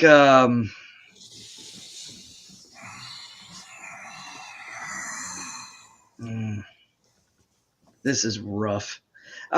When we talk about books, are we talking about books that are? And I don't want to dissect the question. When we're talking about books, are we talking about books that are that teach lessons or have religious kind of connotations? Or are we talking about... The question was any topic, but it can't be one of the Eddas or a rune book.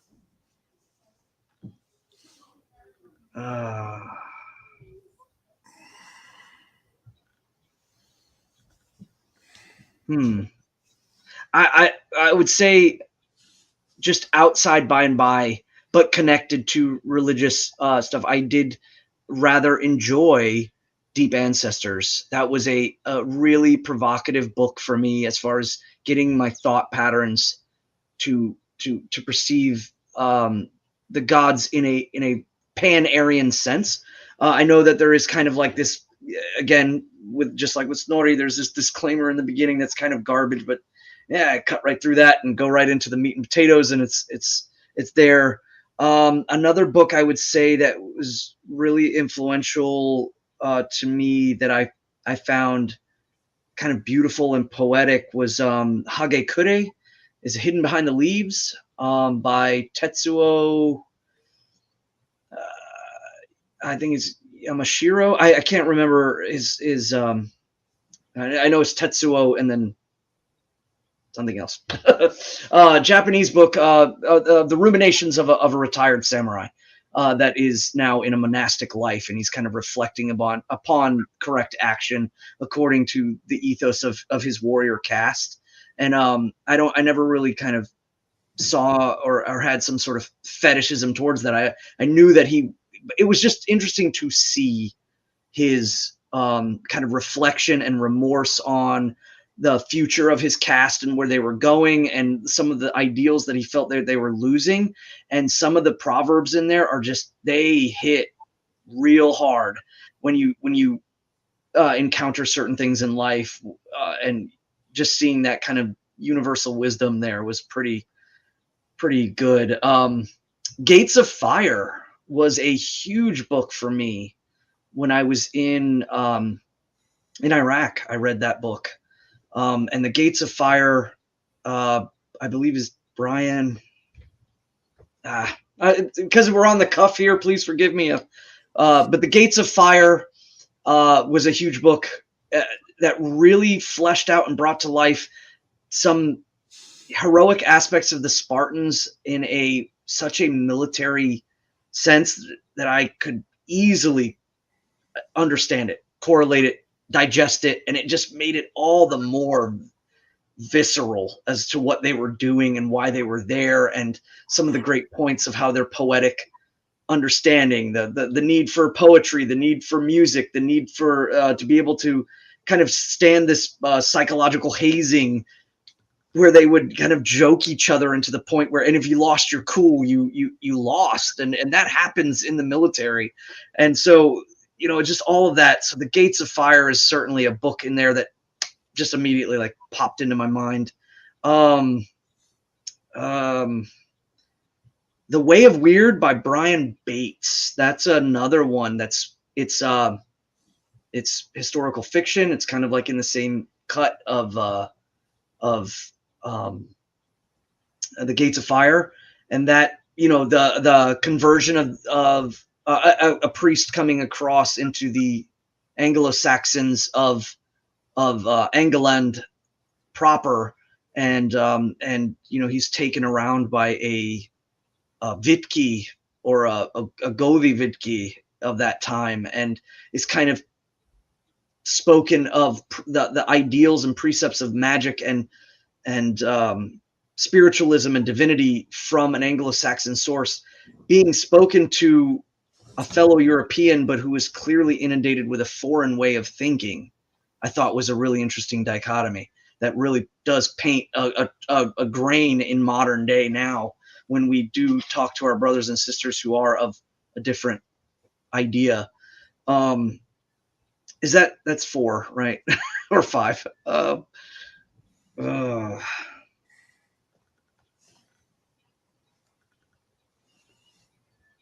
I'm at a loss. Wow, that really stumped me.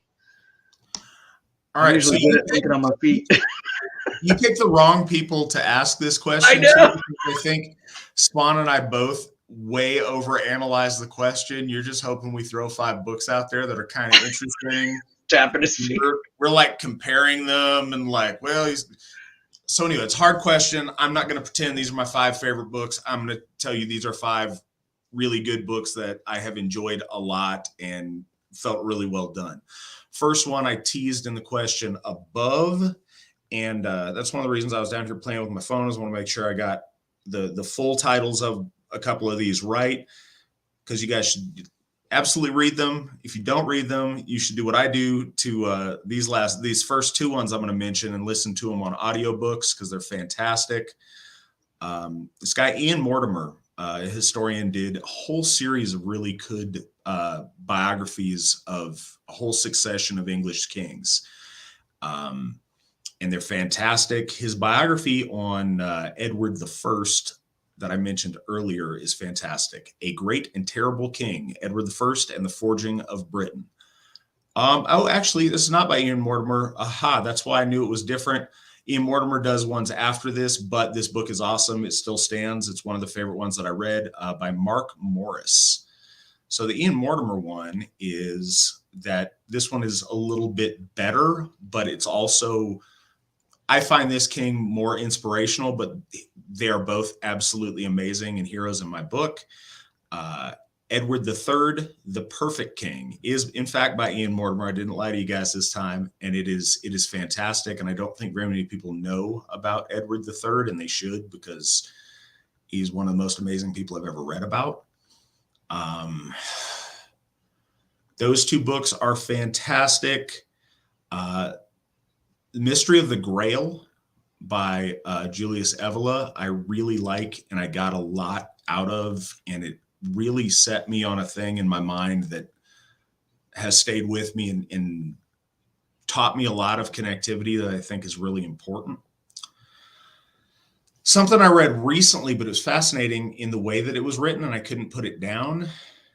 And now I'm cool. I'll find the author for you here in just a second, but is a biography of General Nathan Bedford Forrest. And it was written at the very end. I think it was published in 1904. So it was written by a person who could write at a time where you're still enthused and you didn't have to couch everything you say in political correctness, and you could write unabashedly about heroes, no matter whether they're popular in the area you're at. And you could afford, like, that's one of the things, the way this book was written, it was so fair. You didn't need to paint one side the bad guys in order to make the guy you're writing about be one of the good guys. You could acknowledge heroes from both sides of the conflict, and you could speak glowingly about some of the finest gentlemen and the greatest heroes America's ever produced. But That Devil Forest, Life of General Nathan Bedford Forrest by John Allen Wyeth, Wyeth. Just read it recently, and it's, like I said, it's fantastic. The way it's written is really well done. And the author wrote it at a time where he could correspond with so many people that knew General Forrest, that could add relevant things from battles and situations within their own lifetime. And I think that's a really powerful source. Another thing, can't say it's one of the greatest things ever, but it's also something I can't put down, and I'm super impressed that it is a 10-part biography. And again, I don't want to mess up titles here, but it's a 10-part biography on the leader of the West Virginia Hare Krishnas. And it's really interesting. And I found out about it because the author was doing a show relatively close to mine when I did an interview on Expedition Truth, which was a radio show or an internet radio show that I did with Reverend Jack Ashcraft. And it was really cool. So the author, Henry Doktorsky, he's actually, I've corresponded with him since because I was so impressed about this book.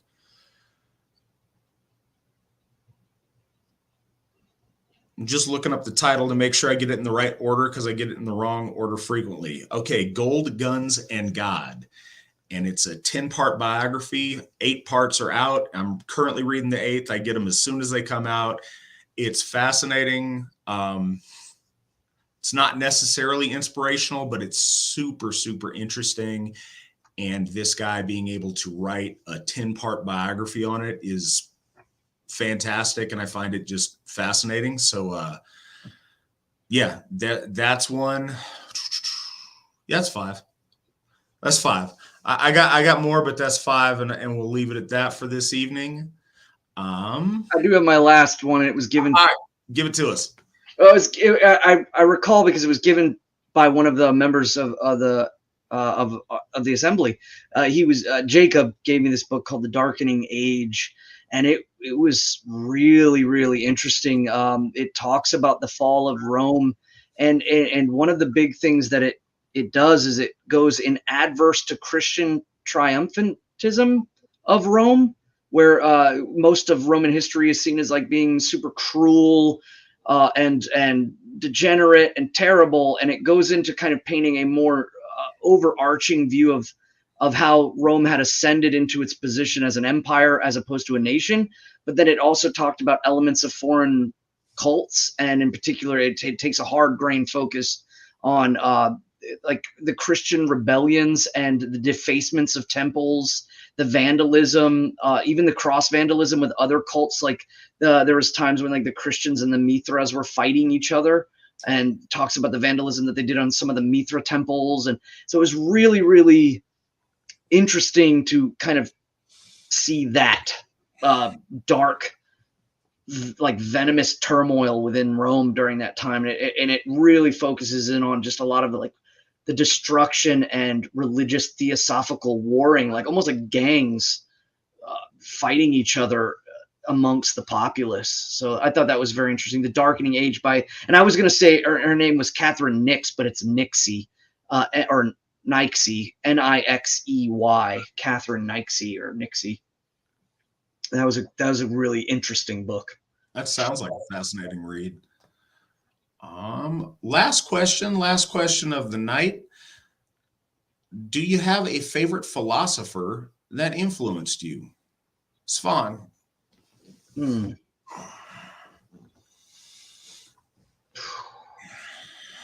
Philosopher. I guess again, depending on who you would consider a philosopher or not, but I mean, Seneca. That's the first thing that pops into my head, and he was greatly influenced. Stoicism is a weird bag, though. I'm not advocating Stoicism in some of its apathetic forms, but I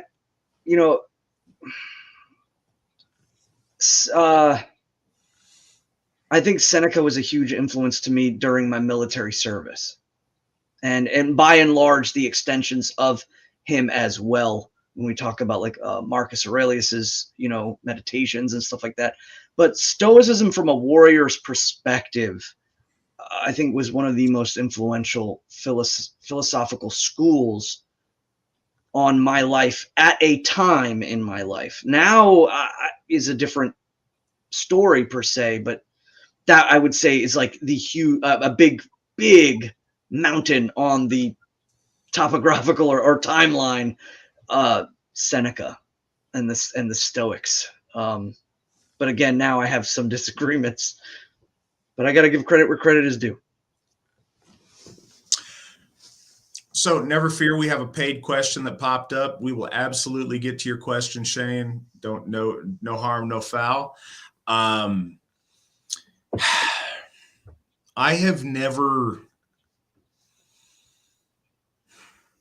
never been that philosophy guy because I think action has mattered to me much more. My heroes have always been, to say they've been actors is wrong. I don't mean film actors, but people that took action. Military leaders, statesmen, kings, people who are active in doing.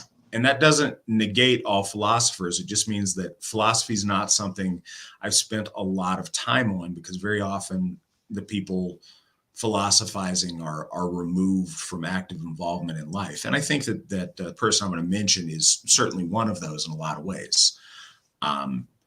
Julius Evola is very interesting to me. I can't say that he is fundamentally, formed or influenced the way I see the world, but he has contextualized a lot of things, and I think added to or solidified a lot of my understandings of stuff. And I think he's fascinating to read.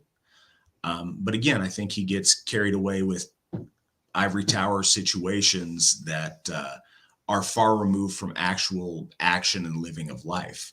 So I certainly don't agree with him on everything, but I find his information very valuable. And I will say that I've read, everything he's written that's been translated into English that I'm able to find.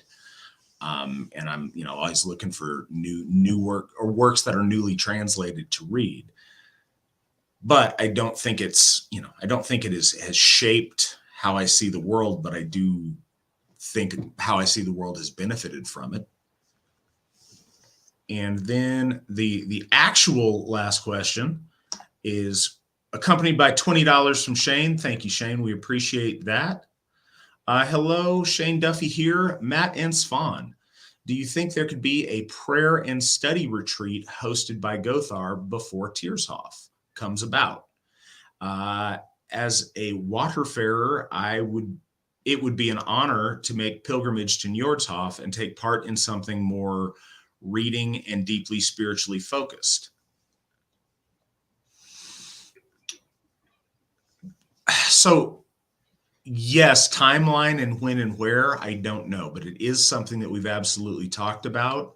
And with us acquiring Sigerheim, hopefully very, very soon here, that is absolutely something that we want to do there. And I've talked with our law speaker, Alan Turnage, on that. That's something he'd like to be involved in. But yes, we would love to do things like that, not just a one-time thing, but to do things like that regularly at Sigerheim. Before then, I'm certainly open to having that conversation. Perhaps a couple of days early from a national event at one of our other Hofs. That's just an idea. Svan, would you be interested in something like that?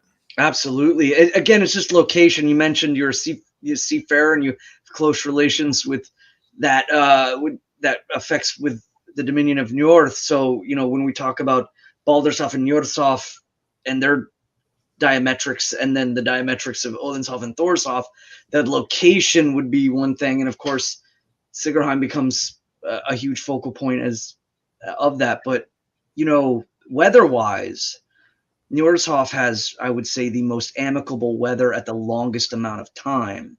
So that would, enable us to maybe set something up at a time when travel isn't like traveling to Florida in the summertime has a lot of logistic and implications all around. But yet at the same time, it might be a great place to go to, say, post Yule or, in between, say, like Winter Nights and Yule. That would be, I think those would be two great times to kind of organize something like that. And, being that Njorðshof is weather amicable, that would probably be a great place to focus in on. Or Baldershof in the summertime, something of that nature. I don't know. That would be great. Yeah, we'd absolutely love to do something like that. And we will do stuff like that. Just a matter of figuring out logistics on when. But please, if you're interested in that, please talk with me about it offline, and we'll try to move something forward on making that happen sooner rather than later.